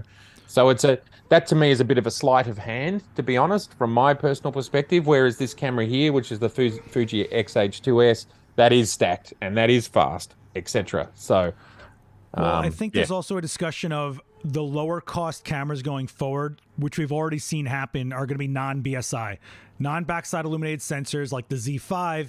Save the money on that, get them the features they want, because the sensors are cheaper now. The BSI is becoming like a standard at this point, except Canon doesn't do BSI. The only BSI I think they have is in the R3 right now, which is also stacked. So it's kind of interesting. Backside illuminated, if you don't know what that means, basically means that the circuitry is behind, which actually allows for a better light collection, cleaner, higher ISO. It's a physically different sensor. It's not that it's like the same sensor and there's some kind of like computation going on. It actually is physically a different sensor. Yeah, Any chance of bringing anti-theft? Oh, go for it.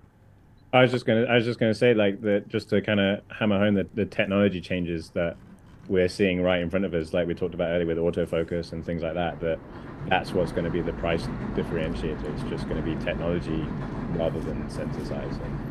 And it's like Matt said, if you have a Fuji that's stacked and it's a crop sensor and you pay more for it, you're paying more for stacked rather than actual physical sensor size. And it's all about choice, I suppose.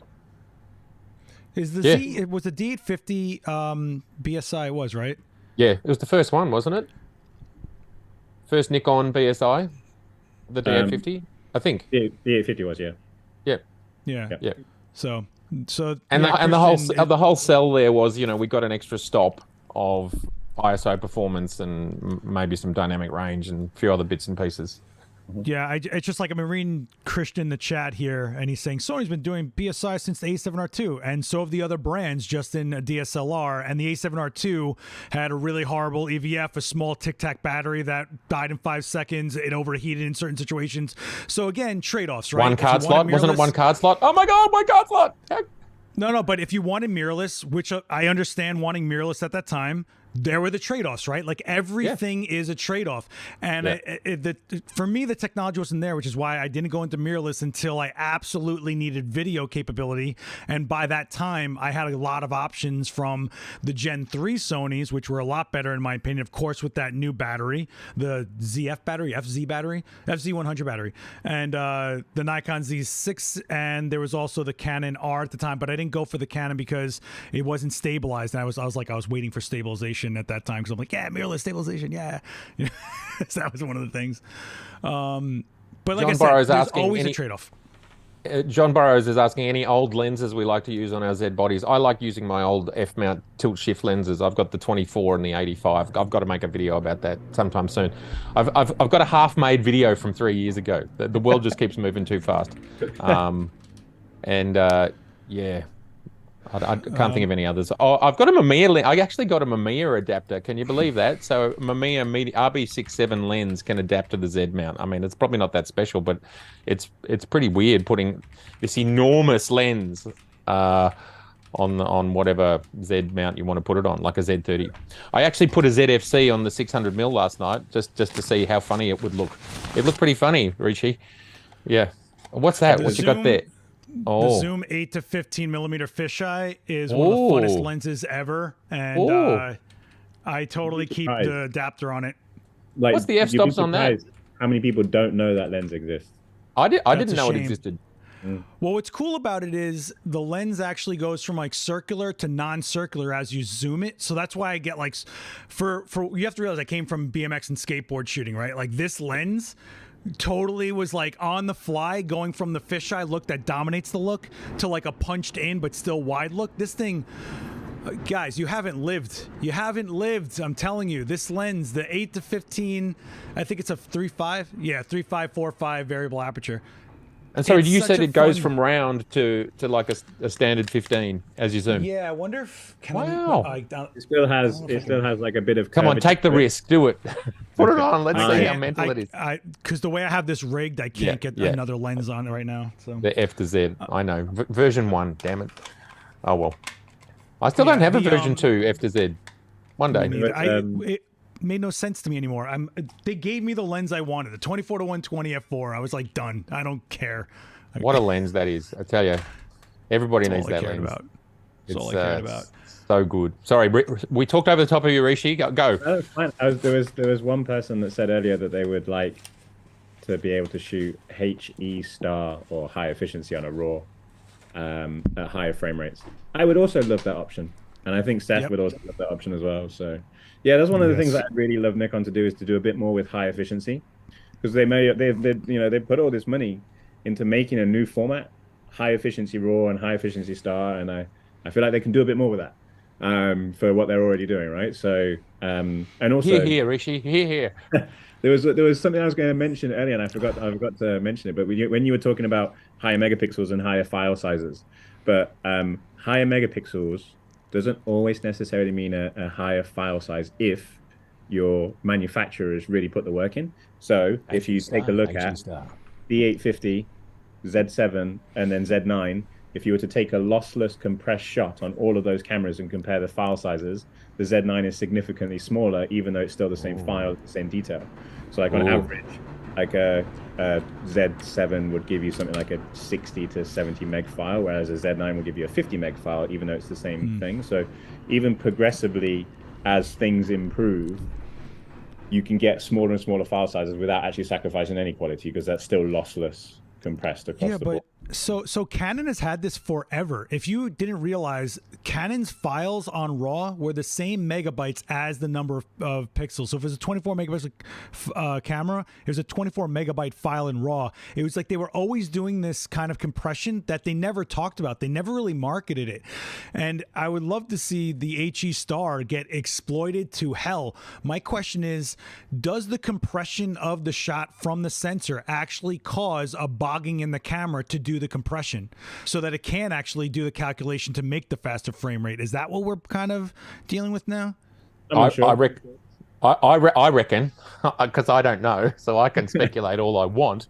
I reckon it's so goddamn fast that there's cores on there dedicated for compression, because you are running video using the same compression algorithm, 8.3K, 60 frames per second. This is done in hardware, on the fly, in real time.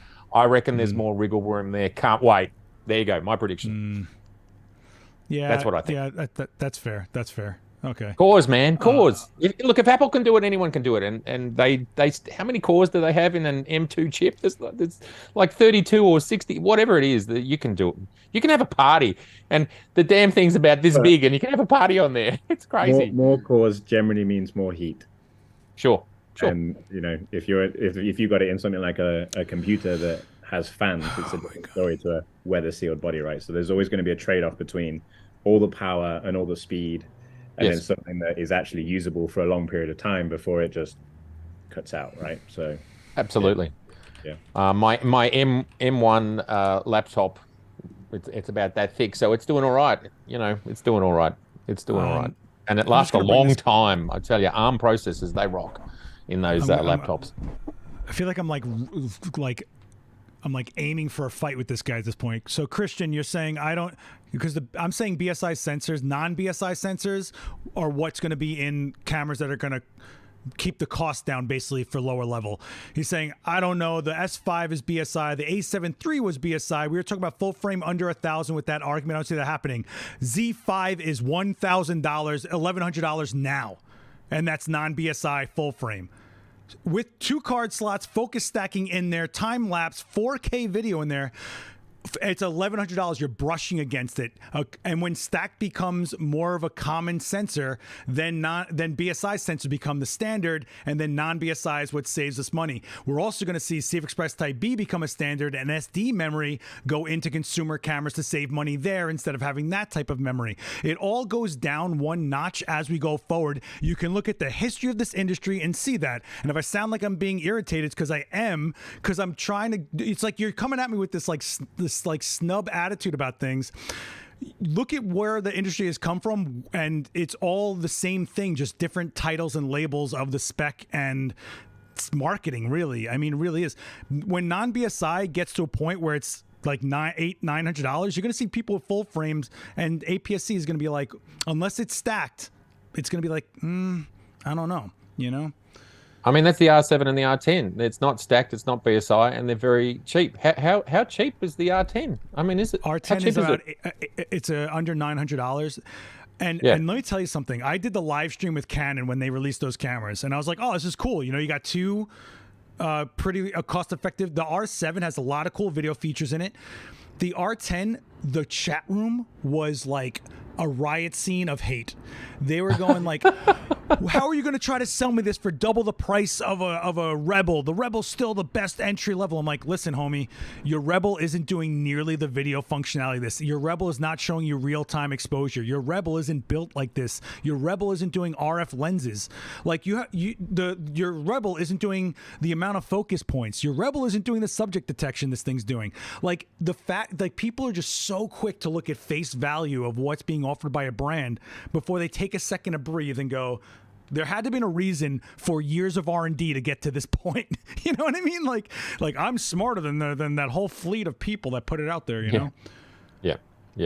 So that's my rant on that. I'm sorry, guys. I'm getting like, I love it. I'm getting like, no, it's good. All it means is we're loosening up, man. The down comes the veil, and it's the real us. If we're here for another 3 hours, I tell you, it's going to be ugly. It'll be the real us. So everyone, it's all good. The reality is that we're so spoiled right now. I tell all these young kids in my classes, Do you have any idea what you're carrying in your backpack that years ago I took 3 Pelicans to get across the country for a job? Like what you're able to do in your hand with any camera brand, the lens quality with any camera brand is, I mean, seriously. Yeah. Seriously. Even Pentax, built amazing, incredible colors, has stabilization in a DSLR. Like, come on. You know, like, you gotta just love this stuff after a while. There's some really cool things that Pentax were like the first to do, and a lot of people don't realize that they have like all these really like Pentax has built-in like Star Tracker. Pentax has built-in red mode. Yeah. Like there's stuff that Pentax does that nobody else does, and it's just like, damn, like they do some cool stuff. But you know, sometimes that's just the way that it is. That a collection of people don't like a particular product. So. Well, this industry has a lot of jockeying for position with egos. There's a lot of, like, I don't know what it is about photographers, but there's like this, like, I am a god and I'm shooting this and I'm the only one. And, you know, when I know you teach workshops, Ricci, I'm sure, Matt, you've tutored people and things like that. It takes a lot for people to fold up that ego, put it away, and really listen to what's going on here. So it's like, I think when you become humble and you start listening to other people's insights, you learn so much more about the way brands are working, the way that tool in your hand works, and you elevate yourself when you're able to just stop going, I bought the best. I bought this autofocus that cures cancer. Like, calm down, homie. Like, doesn't make anything different tomorrow. It really doesn't. It's all good, Christian. I'm just from Brooklyn and I get like that. I'm sorry, buddy. You know what, it's been a long day. Seth, I want to see amazing creations from these tools. Like, don't talk to me about the specs anymore. Show me the money. The money. Don't talk to me about the specs. I want to see you up to your ears in mud getting a shot in the frickin' Sahara that no one's ever got before. Show me that, and that is the outcome of your focus or your whatever. But if you can't show me that you're, 1, passionate, and 2, prepared to go the hard yards with your gear, then don't talk about it. Let's talk about that second. Do you know what I'm sort of saying? That's some of my favorite. That's some of my favorite things about Joe McNally when you hang out with him and you talk to him. He's literally telling you these life and death stories with images. I mean, he's done images that have changed things. I mean, he did the 9/11 memorial portraits on full-size Polaroids on people that never would have been in front of a camera that were responding to save lives that day in an event that changed this entire world. I mean, you're talking about, like, he's not even thinking about this versus this. He's like, what do I have on hand? Give it to me. I got to get this done. That's the shot, the outcome, the story. Like, that's who we are. That's what we do. and just get the tool that helps you do that. Stop worrying about if you've got 3% more or 8% more or 2.9372 more. Oh my God. Yeah, and it was $300 a Polaroid. That's right. It took 5 people to load the camera. The camera was basically a room. Wow. And underneath the lens of that camera, he put a Mamiya RZ to make sure, just in case anything went wrong, he still had that kind of camera under there shooting. But he did things that, like, no one ever asked him, hey, what'd you shoot that with or whatever, if they're not a camera. Like, they just get impacted by the shots. And we kind of lose that when we get it. It's fun to talk about gear. It's fun to talk about specs. It's fun to talk about rumors and stuff. Listen, it's fun, and we can go back and forth and debate with each other as long as it's in a good spirit. Seth, it's fun when it's fun, but it's not fun when people start to kind of try to, say there's only one. There is only one, and their opinion is the only one. A lot of people suck the fun out of, like, we're nerds. We love talking about. I love talking about all that stuff when it's fun. But I tell you, some people actually appear to be coming at you like they want you to die. Right? Yeah, Ricci talk. Did you hear Ricci talk? And they want an entire camera company. Some people will even come at you and they want an entire camera company to die. Not talking about anything in particular or any people in particular. You know what I'm saying? Get over that shit. Sorry for the first swear word on the stream, but honestly, well, no, Ricci, get over it. But not for nothing, Ricci. Like, you actually work for the brand. You're there in the trench with these people that made decisions that were being criticized by people out there. And it has to personally hit you when the narrative is take this brand as an option off the table. Don't even look at them. They're going out of business. Meanwhile, you guys build a headquarters that was millions of dollars and all this other stuff that's happening. It just shows how people don't really know in the grand scheme of things. You'd be surprised about a lot of things, about how people that you might think know a lot don't really know a lot. They just like to appear to know what they talk about, and sometimes people fall for that. Is probably the most polite way of saying it. But yeah, it hurts. It really hurts. Like if there's something that you've worked on, whatever job you do, if there's something that you worked on, and then you launch it, and then the first thing that someone goes is, "Oh yeah, but this is better." But I mean, is it really? In some cases it might be, but it's just kind of instantly devalues the work that you put in for something. But don't you think the biggest problem is acting as if something isn't capable? Like it's almost like unusable. That's when it gets like, what are you saying? Fail. Like, what are you fail. saying? And I'm fail culture that we live in. I'm all for like high expectations. Like let's say right, you make a product, and then for whatever reason that product doesn't work. Like genuinely it has a fault. Then that obviously that's fine. Like if something physically doesn't work, then that's fine. But to say that, oh, it can't do this, when actually it can, you just need to learn how to use it. That's a different that's a different matter altogether, obviously. So yeah. Well, you know what's funny is if you handed somebody that criticizes, like let's say someone takes someone from like the full frame mirrorless era, like when that was like, a few years ago, right? And if you handed them a Hasselblad H series that has one focus point on it, they would have told you it's junk. And what if you told them, well, that one focus point lets you focus, and then as you move the camera, the sensor pivots to keep it completely sharp and perfect, and then you get this incredible image with 16-bit color and all this other stuff. Well, then it's like, so where's the failure? Because it's not the camera you want to act like you want. Most people that criticize gear are expecting the gear to do everything for them, and that is the biggest problem for me with equipment, is it trying to take the photo for me when I'm wanting it to do left, it's going right. Drives me absolutely nuts sometimes.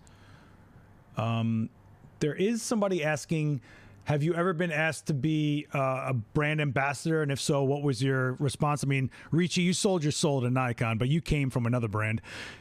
Yeah, I've not a lot of people don't know that I've worked for other brands in the past. But I've always been a trainer, if that makes sense. So obviously I have a massive interest in photography, and I'm a photographer in my own right.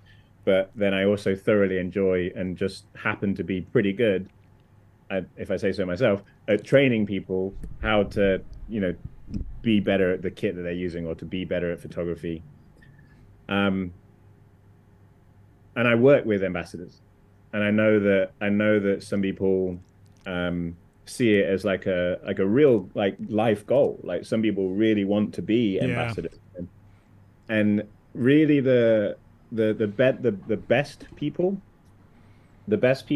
or the best ambassadors are the ones that they still obviously accept the value in being like an ambassador, but they still get on with their day job. Like they still pick up the camera and they go to work, We have an ambassador that I'm very good friends with, who photographs for Getty Images. He does an incredibly large quantity of stuff around politics, royal family, news, daily news, all that type of stuff. And every now and again sends me messages about, oh, how does this setting work? Or how do I change this, right? Because it's easy for me to just say to him, oh, let's swap this setting out for this setting. Let's change how you're doing that. Let's improve that. And that's where the real value for me is because I'm helping that guy get better at what he's doing. And he's like the pinnacle of news photography. But he does that every day. That's his job. His job isn't to be an ambassador. His job's for Getty, and his job is to be a news photographer. And it just so happens that Nikon thought he was so good that we made him an ambassador at the same time. Whereas I think there are some ambassadors that might not actually be official ambassadors, because there is always a bit of a gray area as to whether someone is an ambassador or not. That like their main job is to be an ambassador, and then they kind of do the photography around the outside of it. So it just kind of comes down to how that works, because it's different for every brand. Every brand is different. Every region is different. Like how ambassadors work in the US is different to the UK. It's all different. Yeah, but that's the thing is if you look at the brands, they have absolutely different philosophies about what they consider an ambassador, right? So some of them ambassadors are an absolute marketing tool and not like an echelon of what people should aspire to. Like, or not that they're not looking for like the world-class pro to be what someone should aspire to. Because honestly, that doesn't sell cameras. That doesn't sell a lot of times for most people. They go for people that can relay a message and sell the product. Maybe they're trying to sell to the vlogging market and not a pro news shooter, you know, or an E&G guy. So you kind of have to also look at that as the philosophy of the brand, really, right? I mean, Matt, you know what I'm talking about. There's different philosophies to why certain brands make certain people ambassadors, and you kind of have to realize you're kind of roping yourself into that if you're being offered said spot. I'll say off the bat, Adorama offered me a deal, and I was like, I am totally doing this. I am so psyched to fly a pirate flag in this industry and play with every toy out there and not be in allegiance to anything. I am gear drunk, and it's bananas awesome. Love it. Yeah, well, I've never been asked to be an ambassador, so I can't comment much on it. You guys know way more about it than I do. You both deal with ambassadors.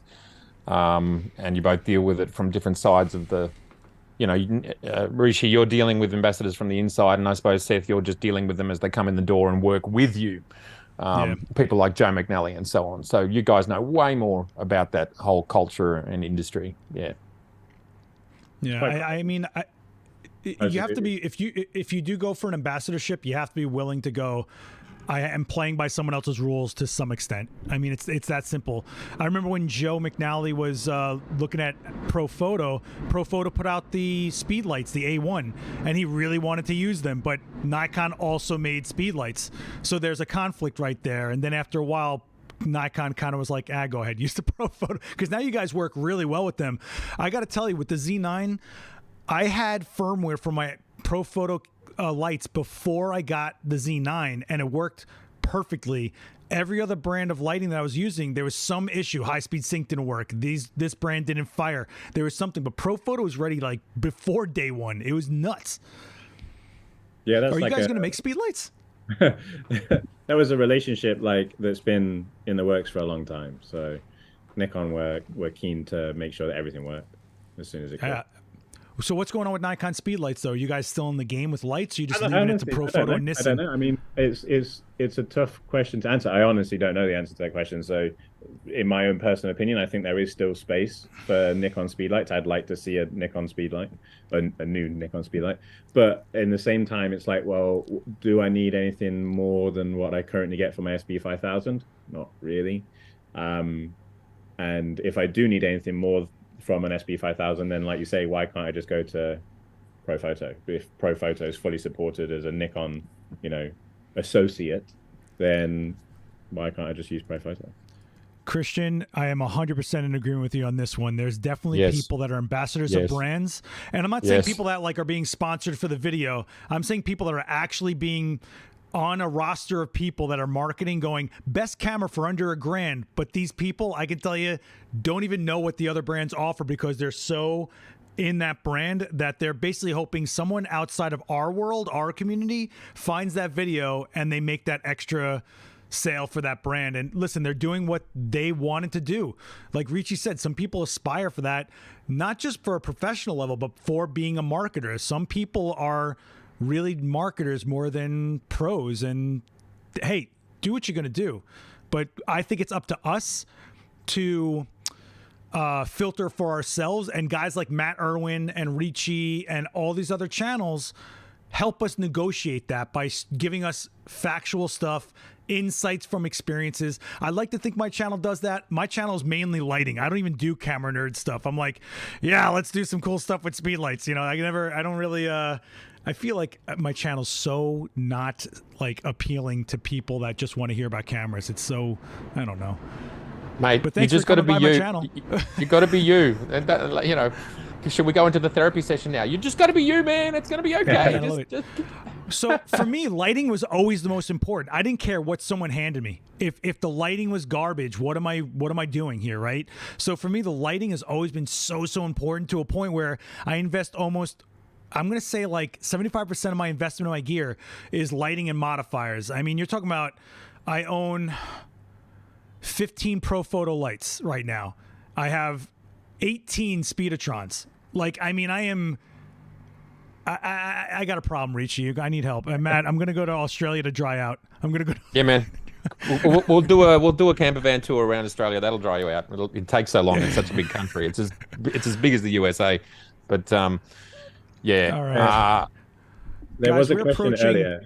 There was a question earlier that I really liked because I Where think is we it? all have a different opinion on this, and Oh, that was the question of whether Nikon should do bigger than full frame. Oh, the medium format question. I'm excited that you've brought that one up, Ricci. Yeah, 'cause I know I have a different opinion to you, so Yeah. I'm actually really curious about this one. That's good. Who wants for to it. go I wanna hear first? Matt. I'll let Me Matt go first. Yeah. Doesn't everybody know my opinion? All right, I'll try and do a quick version. He's going to say yes. Well, Yes! I think my view is probably tempered a little bit over time because the Z system is maturing. When I first started talking about it, it might be physically possible, and we had a Z6 and a Z7. That was it, and we had 7 lenses or something. Yeah, I've now used the 50mm 1.2. I've got a Z9. The rendering prowess of any of the 45.6, is it, or 7 megapixel sensors is just amazing. I never wanted more megapixels for resolution. I wanted it for dynamic range and for high ISO. Now, that's not really being addressed, but other things are, like the stabilization in the Z9 is nuts, and I have a feeling they might have tweaked it under firmware 3 because it seems to be even more stable when I'm vlogging. So I don't know, there's just all these little improvements that come around the edges. It doesn't mean I don't think it would be a good and fun idea, but I think it's less necessary now. And I'm quite happy to talk about these things not from my personal want perspective, but I'm actually happy to talk about them from a kind of business case and just general logic perspective. My personal want is a ZFC style small medium format really I'd be buying it as a collector and as a lover of photography, right? That's why I would buy it. And I have a feeling there's actually probably a reasonably large market for people that go, I'd love to have 3 prime lenses and this beautiful medium format, and Nikon only ever made 10,000, and it's really special, But less so now to be like a professional working tool. Even so, I would love it, right? I'd love it as a professional working tool, but use case wise, maybe it's more around that special edition idea. Interesting. So there's kind of 3 layers to it, and the 3 different layers are that, and I do think it's the physics of it are possible, but it doesn't mean you're going to do it. It's expensive, these things are expensive, and I'm still contemplating buying a GFX 50 just to simply put adapted F-mount lenses on them, just to prove how many lenses would actually work. Do the 100. Anyway, there you go. Come to our dark side. Do the 100. Come to the 100. Yeah, well, it's just I'm literally Seth. I'm literally buying it just to do a few experiments. So it'd be a very expensive experiment. You know what I mean? Hey, I don't really want to spend $7,000 for an experiment. I'll spend $3,000. Hey, so we know a lot of YouTubers that buy a lot of expensive stuff just to get clickbait. We know a lot of people that'll just be like, I bought the Z9, I'm getting rid of it for no reason. Yeah, dude, but I'm not that big. I hardly make any money out of all this stuff. I actually have to make it work within my working that other life I have that's not on YouTube. I know. Yeah. I'll say what's interesting about what you said is that you want it to be a ZFC style because, like, I can see the romance side of it. What I think is interesting, though, is I think So if it was possible, if you could tell me that the Z mount could be APS-C, could be full frame, and could be medium format, you're talking about a competitor to the GFX, where the GFX G lenses are only for that system. Now imagine if you're what if you are a Nikon Z shooter and there just happens to be what Pentax did, like 645 or something like that. Like, I don't know if it's possible. I don't want to get into this whole thing, but I'm saying, like, people talked about that Pentax 645 forever, and then it just didn't get any support. if Nikon did a full medium format, that could be another option, especially with the way Nikon is pricing underneath the market for everything they're doing lately, where they could actually get new users based on getting the medium format first, then scaling down for other means with like the full frame.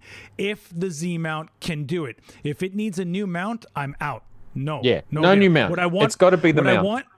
What I want before medium format, and you can hate me, everyone in the chat. I don't care. Hate me. I want a Nikon rangefinder. I want an S series mirrorless. I want an X100V. I want a Nikon rangefinder like they used to do. I want one of those. I mean, is this like a Z30 with a rangefinder but full frame? Is that what you're saying? It's really cut down. Yeah, okay. And if you did a 35 Ti digital version, people would buy just I mean, are you kidding me? Like, if they're going to tap into their heritage, do it. Like, give me the rangefinder. No one's doing rangefinders. Do it. Stand out. Ricci, go back to your people. Go. I do want to reiterate what we said in the last stream about the medium format, and you semi-touched on it just then, Seth, is that if you've got this mount that covers all of those sensor sizes and you can buy one lens that covers bananas. And so you can own a Z30, you can own a Z7, and you can own the ZM, which is what I named it 2 years ago, the medium format, and you can buy a lens that covers all that. I mean, it's actually super logical, and it doesn't really, you know. But to add to that point, we technically have full frame lenses that cover DX cameras, but yet everybody wants DX lenses. Specifically, people say that there's for the size. That's okay. That's why. So if you're going to be walking around with like medium format lenses now, they're going to be so big. When you say everybody, you mean a probably less than 10% of people. Everybody. That's what you mean. And then you meet me, and I'm walking down last night. I'm walking in the streets of the city of Melbourne, surrounded by hundreds of people, and I've got a 600mm lens and a full fluid head tripod. And I'm in my happy place. Yeah. There's some people that are in their happy place. The 50mm 1.2 to me is a dream. It's a song. It's a dance. It's summer rain. Like, some people don't want it, but guess what? Some people want it. Anyway, it doesn't matter. I'm not one of those people that says I want it, so I must have it. But I'm just saying, yes, there's a percentage of the market that will love this idea, and I totally agree with you. There's a percentage of the market that just want everything as small as possible, and that's why we have a Z9, and that's why we have the 400 4.5, and that's why we have the 400 2.8 for other reasons as well. But yeah, I hear you. I hear you, baby. I hear you. And I suppose at the end of the day, it's always going to be the choice. If you have the choice, if there's a lens that you can buy that's bigger, heavier, but you don't, if the choice is there, people will buy it. If it's not there, they won't buy it. Yes. So what do you think? But can I say, if I was a professional, if I was looking at a system, let's say I was vanilla, I'm starting new, and I'm going, they've got this range. I can get anybody I want. I can get some Z30 style bodies for B-roll and B cameras and whatever. I can get medium format. I can get a set of lenses. Some lenses will be DX, some will be full frame, some will be small medium format, and it just becomes a Swiss Army knife. Now it's expensive for Nikon to do that, sure, but there will be the Joe McNallys and the me's of this world who go, yeah, I'm going to take a bit of all of that because that blows my mind. That's it. That's my case. I rest my case. I want to hear, Ricci, tell me what you personally, on a personal level, medium format Nikon. Tell me. There you go, personal. Take your hat off. Is it possible to take the hat off? Yeah, everyone loves a personal opinion, right? Yeah. I personally wouldn't use a medium format. I wouldn't need the stuff that I shoot. Yeah. I shoot a lot of landscape, a lot of architecture. I shoot a lot of wildlife. I also shoot a lot of events. So for me, the flexibility and the speed of where full frame currently is, I don't think medium format can get close to that right now. That might change, as we talked about earlier, right? I don't think it's going to be about the size of the sensor. I think it's going to be more about the technology, and it'd be interesting to see where that goes. But if I was to put my kind of logical hat on, if we're in a situation where we're trying to build as much as you can from like a full frame system and a DX system, and then you want to put another medium format system on top of that, that's an awful lot to do. I mean, last time I talked about it, I said 2025 minimum if it ever happened. So I agree with you. You know, that's just the business brain. It's not going to happen now. It can't. There's too much going on, and there's still more glass to get out. You know, and clearly lots of cameras to get out. So I hear you, man. I hear you. Well, yeah, but you never hear like Canon medium format. You never hear anybody say that. They always keep on bringing up, well, Nikon do medium format. Isn't that weird? You don't hear about any other brand. Will they do medium format? Maybe it's because they think that's kind of the thing that Nikon could do. What I was going to say is I think there'll be other technologies that start to arise that would also make it more viable. Things like curved sensors, for example. You really think that's going to happen, huh? I mean, I don't know. Being talked you about. saw it. He saw it. Look at his face. He's seen it. He's seen it. Look at his face. You've seen it. We all saw it. We all saw it a year ago. Sony put out a curved sensor, and then I made a video about it. Is that the Z3? Like It's technology that's being played with for sure. Yeah, there's stuff like that's going to move the market forward rather than just outright sensor size. So, I think that's where the exciting stuff is in the next 10, 15 years. Yeah, but you know what the problem is? The education to market. That's the biggest problem. Is that, oh no, what you have and thinking you want more, what you have is actually getting better. But they don't. It's not about that. A lot of hey Tank, what's up, buddy? Haven't seen you in a while. I'm glad you're well. I think that really is like see, I like having real community. I like knowing my chat. I like knowing what they shoot. When we have live streams at Adorama, I can tell you what every one of those people shoot. I know Brad McMillan in this chat is shooting Canon. I know Marcus Beasley was shooting Sony, went to Fuji and is on Nikon now. You know, I know these people, so I like the way we do things. I don't know what I was saying, so whatever, it's fine. We were talking about curved sensors and medium format, and is it going to happen? It's the market education. It really is the relaying to people about the reality of things rather than the sizzle of things, which is really hard to do in a market where most people don't have the patience to learn. Like a lot of people will just YouTube something really fast because they're not going to be like us getting into a system, buying those extra lenses. They're just trying to figure out what's the best, buy it, and then move on with their life. It's kind of what's kind of like what's happening now with what you talked about earlier. Like there has to be an education aspect between non-BSI, BSI, and stacked. Like it's the same thing. Any new technology is going to need to have a level of education that some people will get and some people don't understand. Well, and listen, like, cool. Ricci, you got to be honest about this though, and it's not a conspiracy thing, but like because Canon isn't doing BSI, the largest manufacturer in the game isn't really putting out the idea of BSI. So like then it becomes less and less of an education point for the marketplace. You know what I'm saying? Like if they're not making a point of talking about it, it's hard. It's really hard to make that a conversation. I think that kind of we have to make it. We have to make it. I think it makes sense on like a large scale. Like on a large scale, like someone does this, someone does that. But on a smaller scale, it can make a massive difference. Like if you're somebody that's trying to figure out whether you should buy a Z5 or a Z6, that's a really important difference. So like I think on smaller scale, and it's like what we talked about earlier, let's say, for example, there was a camera that was stacked and a camera that wasn't stacked. That would make a massive difference. If there's a camera BSI and there isn't BSI. So like I get it on like a bigger scale, probably not that important because you're only really looking at what camera you might want to buy. But as soon as you start to narrow that down and as soon as you're then comparing one model against the other, if people are talking about autofocus, they're talking about all these other things, then the difference between it being one particular sensor type versus the other could be it. We all know what's going to happen. Nikon's going to print a ton of money when they put out a full frame ZF and the Z8. That's what's going to happen. You guys are just going to, like, if I hear one more time about a full frame ZFC, I'm going to just punch the next guy in the face. I swear. Now this chat is going to blow up asking for a ZF watch, which I don't know, it could be in the works. And if it does, it could just be a home run if the ZFC sold so well. And it really did. I mean, I was shocked when I did the video for that camera. I was like, it's cute. I don't know. I'm waiting for something with mad performance. The Z9 wasn't out yet. I was kind of like, I don't know, whatever. Yeah, cool. And I did the video really fast, you know? I think a full frame ZF. I ordered a black ZFC.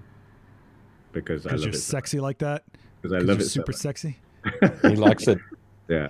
Yeah, but you know what? Nikon's being a dick, making sure that only they have the colors. The retailers should totally be allowed to sell the colors. That is a really, really. That's nothing to do with me. That is nothing to do with me. So, It has everything to do with you. Everything to do with you. I think, Con knows what I'm talking about. That was a. I'm trying to be very cordial. Hey, Seth, I mean, you know, you've got issues around SKUs. If I was a retailer and I had to carry the 14 SKUs, which you get across the 12 colors, and then the 2 kind of versions of mono, that's a real issue for retailers. And my best guess is maybe later they'll knock on each retailer's door and go, you know, you can carry these if you want, but we actually didn't want to give you the headache, you know. Fair. Swings and roundabouts, you know, just to play the other side. Swings and roundabouts. Also the color. I've done my own retail, and holding SKUs is a nightmare. Hold on. Sure, but to only do silver as a retailer and then everybody else wants a color, so then let the retailers have a chance at being that exclusive color for that retailer or something. Can I just say though, I think it's territorially based. Like here in Australia, retailers have some of the colors. They had all of the first gen colors, so I don't think it's the same everywhere in the world. It's racist. I'm saying it. I said it. There it is. It's racist. I've just said it. Yeah, It's Americans don't it's like racist. It's racist. Is that what you're saying? Color no good. Well, they're keeping the colors separated. They're keeping the colors in their own territories. Oh, it's xenophobic. I'm not into this. I never thought Nikon would be as such, but he is. But Nikon is. But for real, I do think that that full frame ZF, right? I mean, Ricci, you got to think that that's got to be in the works. Okay, see that? See how he did this hand first? That's our secret like code. Oh, if it's the left hand first, that's a code, is it? I mean, like if you look, so like ZFC, I think is a camera that I really like. And would I like to see a full frame version of that? Sure. Whether that'll ever happen, I have no idea. But obviously there's also a lot of other people like you guys, right, that would like to see that happen as well. So would I use a full frame ZFC variant? Yeah, I'd love that. Can I ask you what your thoughts on this fabled Z8 is? You've been seeing all the chatter out there, all the rumors. Can I ask what Ricci's personal thoughts on this are? You don't have to like confirm or deny or whatever, but like I want to hear Ricci's thoughts on what's going on with this Z8. I mean, I suppose the most important thing is that sometimes I feel like people act like Nikon's never going to release a new camera. Because, I mean, I don't say that the wrong way. I mean that like it's a genuine thing. Sometimes people are just like, you know, it's kind of obvious if you look at what Nikon's done in the past with what they've done with cameras, and they've always made new cameras. And I can categorically say that Nikon are going to make new cameras, but whether that camera is what people think it's going to be, whether it's a camera that people want it to be, whether it suits all of the market or 10% of the market, or suits the D500 user or the D850 user, it is what it is. But time will tell, and I feel like 2023, because you know, body wise, 2022 has been a little quieter. 2023, I feel like is going to be a little busier. So I'm pumped. I'm pumped for next year. I'm pumped for next year. Based on what I've seen, and I'm not saying anything. 2023. Yeah, you are. You're actually talking. You are saying things right now. 2023 is either going to be awesome or put me in a grave. I mean, there is no two ways about it. It is. Are you talking across the brands when you make that statement? Look, we've been through this hardship of trying to get factories online, shipment online, technologies cost-wise, and it's been a long struggle. And it's at a point where the world is no longer wondering, is this going to happen because of COVID? Are we still in that world? No, people are over it. They're going forward. All trade shows are flying back. All the events are happening. You know, more meetings are happening. More parts are available. More companies are starting to make sensors now. It's not just 2 brands in the world making sensors. There's new factories built. We're about to hit 2023 is going to be the start of something. So what you're saying here is the post kind of COVID global meltdown party is about to get started, and we're all invited. I'm so pumped. I'm reminded of a time during Halloween of 2021 where the next day the Z9 was going to come out, and I was teaching a Halloween workshop, and I yelled out to the room, it doesn't matter, I'm all in on the Z9. And then some kid who I think is actually in my chat, Marcus, yelled out, NDA! He started screaming at me, NDA, NDA! And I just shut my mouth. So I'm just going to keep it there. I'm just going to say 2023, like, guys, it's going to be awesome for everybody. It really is. And I'm super excited. And I think that on a nerd level alone, even if you're not buying into things, just seeing what's possible and what's coming to fruition, how could you not be amped on this industry? I mean, it's so ridiculous, you know? Yeah. Yeah, I mean, clearly these companies are working, they're pedaling so hard to keep up with each other and to keep up with, Google and Apple. I mean, that's part of. I mean, I don't buy into at all the mobile phones are going to take over from still cameras. I don't buy into that at all. But there's still some technology. Like I would like images to get to my phone, as seamlessly as possible, and that connection never break. And I don't really use that stuff at the moment because the odd time that I've used it, it's just not as seamless and as wonderful as I'd like it to be. So I reckon if they can join those dots where you're shooting and it's always working and your phone's in your pocket and there's just, and you can set the megapixels, I want it to be one, I don't just want two choices. I want to be able to dial up the res. Like when I export out of Capture One, I can dial up the file that I want and whatever.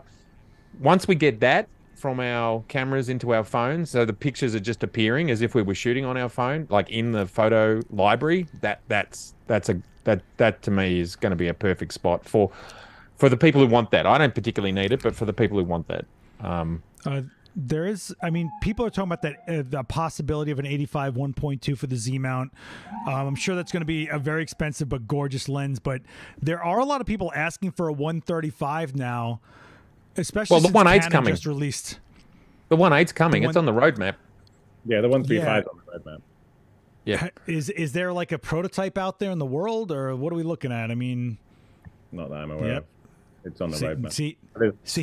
He put the other hand up first. You saw that? He put the other hand up first. I'm just going to sit here like this. Seth, I'm going to answer the question for you. It's on the roadmap. It's 4 years in production. Yes, there's 17 prototypes somewhere in Japan currently being tweaked. Yes, I'll answer it for Ricci because that's my speculation. Bold statement. Man, can you imagine where we're going to be in a couple years where all the lens lines are fleshed out completely? Yeah. It's the minutia of what each brand is doing is really about their philosophy, not about technology gaps or anything. Like, it's going to be very interesting where we're at. We're in a place where the Z9 and the Canons and Sonys are wirelessly tethering to Capture One, and that's today. So what were you going to say, Ricci? I'm sorry. I was just going to say, I think that's where things will get really exciting because manufacturers will be able to create one-off lenses that they just wouldn't have made. Like if you look at what Nikon did, with the early F mount, the lenses that they started to create when they were just kind of flexing on how good they were with optics, and then all of a sudden, once you start to get all the essential lenses out of the way, and then all of a sudden you can start to be a bit more creative with some of the lenses you want to make. I think it's going to be great. Did you guys hear that? Yeah, the exotics. I heard him just say a 105 1.2 is coming out. I just heard it. Did you hear that? It was between the lines, guys. No. And I hope that lens weighs 1.5 kilos and is about this big at the front. I hope it's got a 90. I hope it's really heavy, and I hope a lot of people can complain about it because it's perfect, but it's too big. That's what I hope for. The bigger and the more perfect, the better. Craig is asking, what was the total number of Z lenses Nikon said they were going to be releasing? He says 50. Was that the number they said? That's 50 by a certain date. Yeah, there was a number that they wanted to have, wasn't there? I think it was by the end of 2023. I think I might be wrong on that. I'm unsure. I'm unsure because the roadmap's changed obviously a lot. So I think that's the thing. Was 50. You guys keep doing surprise releases that aren't on the roadmap, and then the 24 to 105 turned into the 24 to 120, and you weren't there but I was talking to Atsushi. He was one of the engineers at Nikon, and I was on a video call with him pleading to make the 24-120 a Z mount, and now I know why he was laughing so hard. Because it was like, I'm on this phone, like, please, just like make it happen. I know you're doing a 105, but everyone has a 105. He was laughing his brains out to me. I felt like an idiot. And like, I love like Nikon do some cool stuff like that. Like sometimes people still say that Nikon's quite conservative, but they knew that 24-105 that was on the roadmap was going to be a 24-120. Of course they did. They were never going to make a 24-105, but they just do things like that people don't always realize. They release lenses that aren't on the roadmap. No one knew about it, right? So I totally felt they were messing with their competitors with that one. It's like, it's gonna be a 105. Aha, we've done a little bit more because we can. Look at us. Woohoo!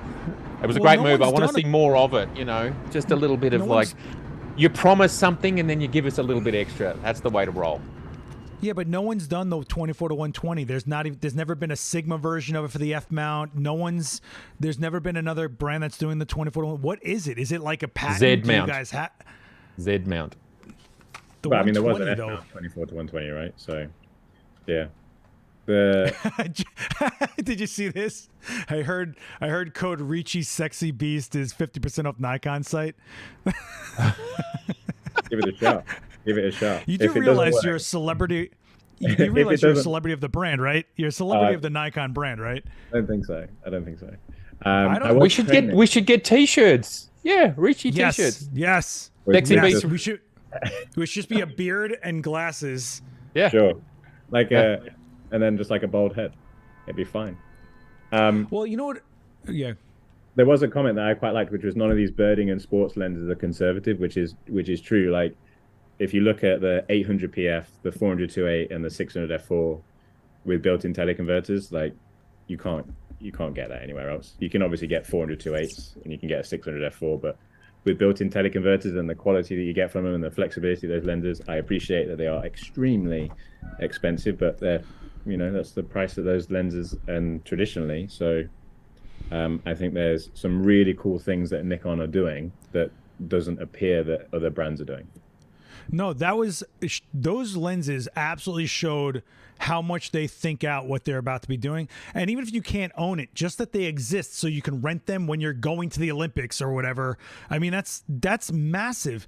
And I just want to say, like, Ricci, I don't think you understand that when people were looking for resources on using the Z system and setting their cameras and all this stuff, and all they kept getting was noise of how the Z system's a failure and Nikon's going to business. You were the guy. Like, for a lot of people, you paved a lot of roadway for them to be more confident in the system they bought into, the things they're using in their hand, and that built loyalty to the system. And Nikon should totally acknowledge this, but when I say you're a celebrity of the brand, I mean, I don't know anyone else that put it on their back as heavy as you did. And then Matt, like, kind of came into his own with his channel, but you were the guy, man. I mean, like, I don't know if you realize how much you really did, how much you impacted probably this community of ours, really. I mean, I'm not trying to, like, you got to kind of flex a bit. I mean, throw a bit, Yeah, we need a T-shirt, man. Like at the time, I was just making videos, that's all the way that I saw it is I basically said to myself, I looked at what a lot of people were doing and I said to myself, you know what, I know more than these people, like, so I could do this. Very simple. I know more. I don't want that to sound wrong, but no, it's a fact. It's actually a fact. It's not a judgment. Keep rolling, buddy. Keep rolling. That I could just add something different, and Seth's just absolutely pissing himself. But I generally keep going. I'm here, baby. I could just do my own thing, and it just spiraled. I never thought that I would ever be in a situation where I'd have like more than 1,000 subscribers. I thought that maybe there might be 1,000 people in the world that were interested in some of the stuff that I wanted to talk about. But the fact that that's kind of spiraled and continues to grow astounds me every single day. I suppose the only thing is the amount of time I'm here, there, and everywhere, and I'm doing all this stuff, and maybe sometimes people don't realize that everything that I do for my own personal use is in my own time. It's me. It's just me. I'm just one person. Yes, my day job is different, and you will see me in other videos. That's my day job. But for the stuff that's on my channel, this here, what we now, 20 past midnight in the UK. Oh man, this is just my own time. Like, and the I just wish I had more time to increase that and give back even. So, and I'm sure we're all the same. We've all got our day jobs, and I'd love to put more into the YouTube space, but got to pay the rent, got to pay, well, not the rent, but the mortgage, etc. So yeah. Well, I wish I had a crew. I wish I had someone to film and edit, because then I could get out stuff so much easier. So there's days I get to my studio on the one day I have off in the month, and I'm looking at a light and a case, and I'm going, that light might as well be 4 tons, and I can't get it on that stand, and I can't set it up, let alone talk on camera right now. The hill it takes to climb, to do your own content, after you've done 3 videos a day and live streams all week for other brands, and you're getting shit in your comments for it. So like, people hit the super chat for this man. Is that what it is? The dollar sign down the bottom there? I don't even think I have that. Do I have that? I can see a dollar. I can see one. It's there. If Seth hasn't don't feel obligated. It's okay. No, don't feel obligated, but feel obligated. Buy the man a coffee. Seriously, buy him a coffee, or as I saw, pizza is in New York is called pie. I was gonna say, buy the guy a pie. Slice of New York pizza. Yeah. You guys got to get to New York so I can show you what actual food is. You know what I'm talking about? Yeah, I want some pie, man. I want pie. Well, I want pastrami and pie. So I got a pastrami guy. Listen, he's an Adorama fan, and the line for Cat's Deli is like 2 blocks long. I can get us in right away. I take Joe there all the time. You guys got to come to New York. We got to do this. I tell you, I'm going to try and get there next year. I want to go to Cat's. I want to get pastrami. I want the whole thing. That was the worst New York accent I ever heard. Just take a world tour. Just a world tour. Yeah, we'll do a world tour. That's it. Yeah. I'm starting a movement to get Ricci to work for Nikon USA and leave the UK. So be sure to leave those comments everywhere so I can have him on staff here. I mean, think of how much far of a reach you would have at Nikon USA. Oh my God. Oh wait, so that's another question. Are either one of you guys going to do a full-on walkthrough of the Z9 now that it's been revamped to 3.0? Are you going to do a one concise video, either one of you guys? I'm gonna do a 1 year with the Z9 video, which will be less I'm less technical and more just in the field. This is how awesome it looks. That's how I roll. That's in the works. My disadvantage is that I already knew about the firmware updates, so I kind of knew that if I was to do stuff that then becomes old, it's kind of a lot of effort to put into something that then changes. So I suppose when I have some time, I could do a whole kind of breakthrough, because there is some good stuff out there, like how to use your Z9, but I will tell you now that some of it's not quite right. So there are some things that sometimes people have a bit of a misconception about how they work. So I do try and fix some of those things or educate people wherever I can. So yeah, I texted him a picture of the back of my camera and I said, all my stuff's gone. He's like, you have high res zoom on. I'm like, it's a new feature I don't know about. I'm sorry. That's so funny. It is what it is. Maybe the three of us should have a live session where we basically just go through the Z9 and how we play with them, and I don't know, something where we kind of learn together. I mean, I could hook a Z9 up and I can just say, this is what this setting does, and then you guys can this is how we use it, Yeah, be interesting. That would be a very, very long. It would. Very, very long. It's true. It'd be pretty dry as well. I'm so lived in on this camera. Like, so lived in. I have so many things dialed down exactly how I want them, and the custom buttons. It is, it's getting to a point that when I have to pick up another camera, I'm like, damn it. like there's I'm trying to find the custom things while in my head I'm so second nature on it now. But that being said, I hope that everybody finds a camera that speaks to them like that, because once you get when you get the tool in your hand, that just becomes fluid, and I don't care what brand it is, what model, if it works for you, there's nothing better than that. There really isn't. There's a Jewish deli on Jerome Avenue in the Bronx years ago. There's a lot of Bronx delis, let me tell you. You want to see a good Bronx deli? Check out my Nikon 400mm 4.5 video that I took to the zoo. Then we went and got Tino's after. Tino's. All right. Gentlemen, I hate to Yeah. be a party pooper, but I've actually got to go Let's and take get- that 600mm lens that I'm reviewing and go photograph Yep, the cricket. yep. For those who don't know cricket, it's a bit like baseball, but not really at all. So I get it. I get it. I probably have about 10 more minutes, and then I'll have to fly, baby. It's I mean- it's been 2.5 hours. I can't thank you guys enough for Wow. jumping on here with me. Especially you guys are you're in the beginning of the day, you're in the middle of the night. I'm trying to stay alive for the last part of this day. Everyone in the chat, don't forget to if you're new to this channel, please hit subscribe, hit like. It really helps out. If you're just discovering these guys for some reason through my channel, you're crazy and you need to go have a life.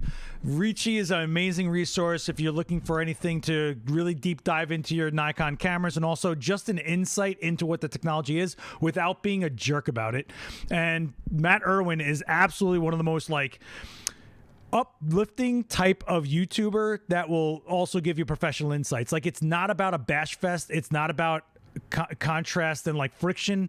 He just wants to find cool stuff to share with you, and he shares it mixed in with his insight of being a professional most of his life. And if you're new to my channel, I do a lot of lighting and I apparently make people uncomfortable. So I would just like to add that Seth is one of the best portrait photographers that I know. So if you want to learn lighting, or if you want to learn about in-camera lighting, so there's lots of people that will edit their images afterwards, but I have never seen anybody shoot in-camera lighting like Seth. And maybe the closest to that I've seen is Joe, and obviously I know Joe really well. We now know that you know Joe really well because he called you. But yeah, if any of you are really interested in portraiture, understanding lighting, but getting great lighting in camera, that's why you thank should you so subscribe. much. Thank you so much. That means a lot, really. That means a lot to me. Thank you. Especially, there's nothing better than finding people you can actually respect in this industry. And these guys are some of the hardest working guys that are fair and level-headed and trying to make a positive community, which we don't get in this game often. So seriously, check these guys out. Guys, thank you so much for spending your time with me. I appreciate it. We should do this more than once a year. Maybe we wouldn't go 3 hours. I'm sure there'll be something that we can talk about next year. Yeah, I'm sure. I'm sure pretty quick too, actually. Matt, you got anything? Oh, I was just going to say thank you. It's great to see you guys. It's great to chew the fat, and just to reiterate what we said right at the start. Everybody might not know, but we talk every day, the three of us, and we talk far-reaching about all sorts of stuff, and we also talk about stuff outside of photography. I think it's important to know that, this is not the only thing we live and breathe, and I really enjoy the community, and I'm so proud and pleased to have met you blokes and to be able to share this room with you and to share this conversation, and we should do it more often, share our conversation with the world, because I think it's fun and interesting, and we all have different opinions. It's great. It's so great. So thank you, gentlemen. I really appreciate it. It's amazing that we can even do this. It's amazing that we can even have Australia, UK, and Brooklyn all talking in real time to a bunch of people from all over the world. This is amazing times we live in. So ease up on complaining about what you don't have and realize what we're doing now, and what's in your hands is really up to you. This is the best firmware, is right here. Upgrade this. Yeah. Don't buy hype. Invest in yourself. Okay, guys? I'm going to call it there. Thank you guys so much for joining us. My name is Seth Miranda, Last X Witness. You can follow Ricci at Ricci Talks on YouTube, and Matt Irwin Photography everywhere. Thank you guys so much. Be good to each other. Later.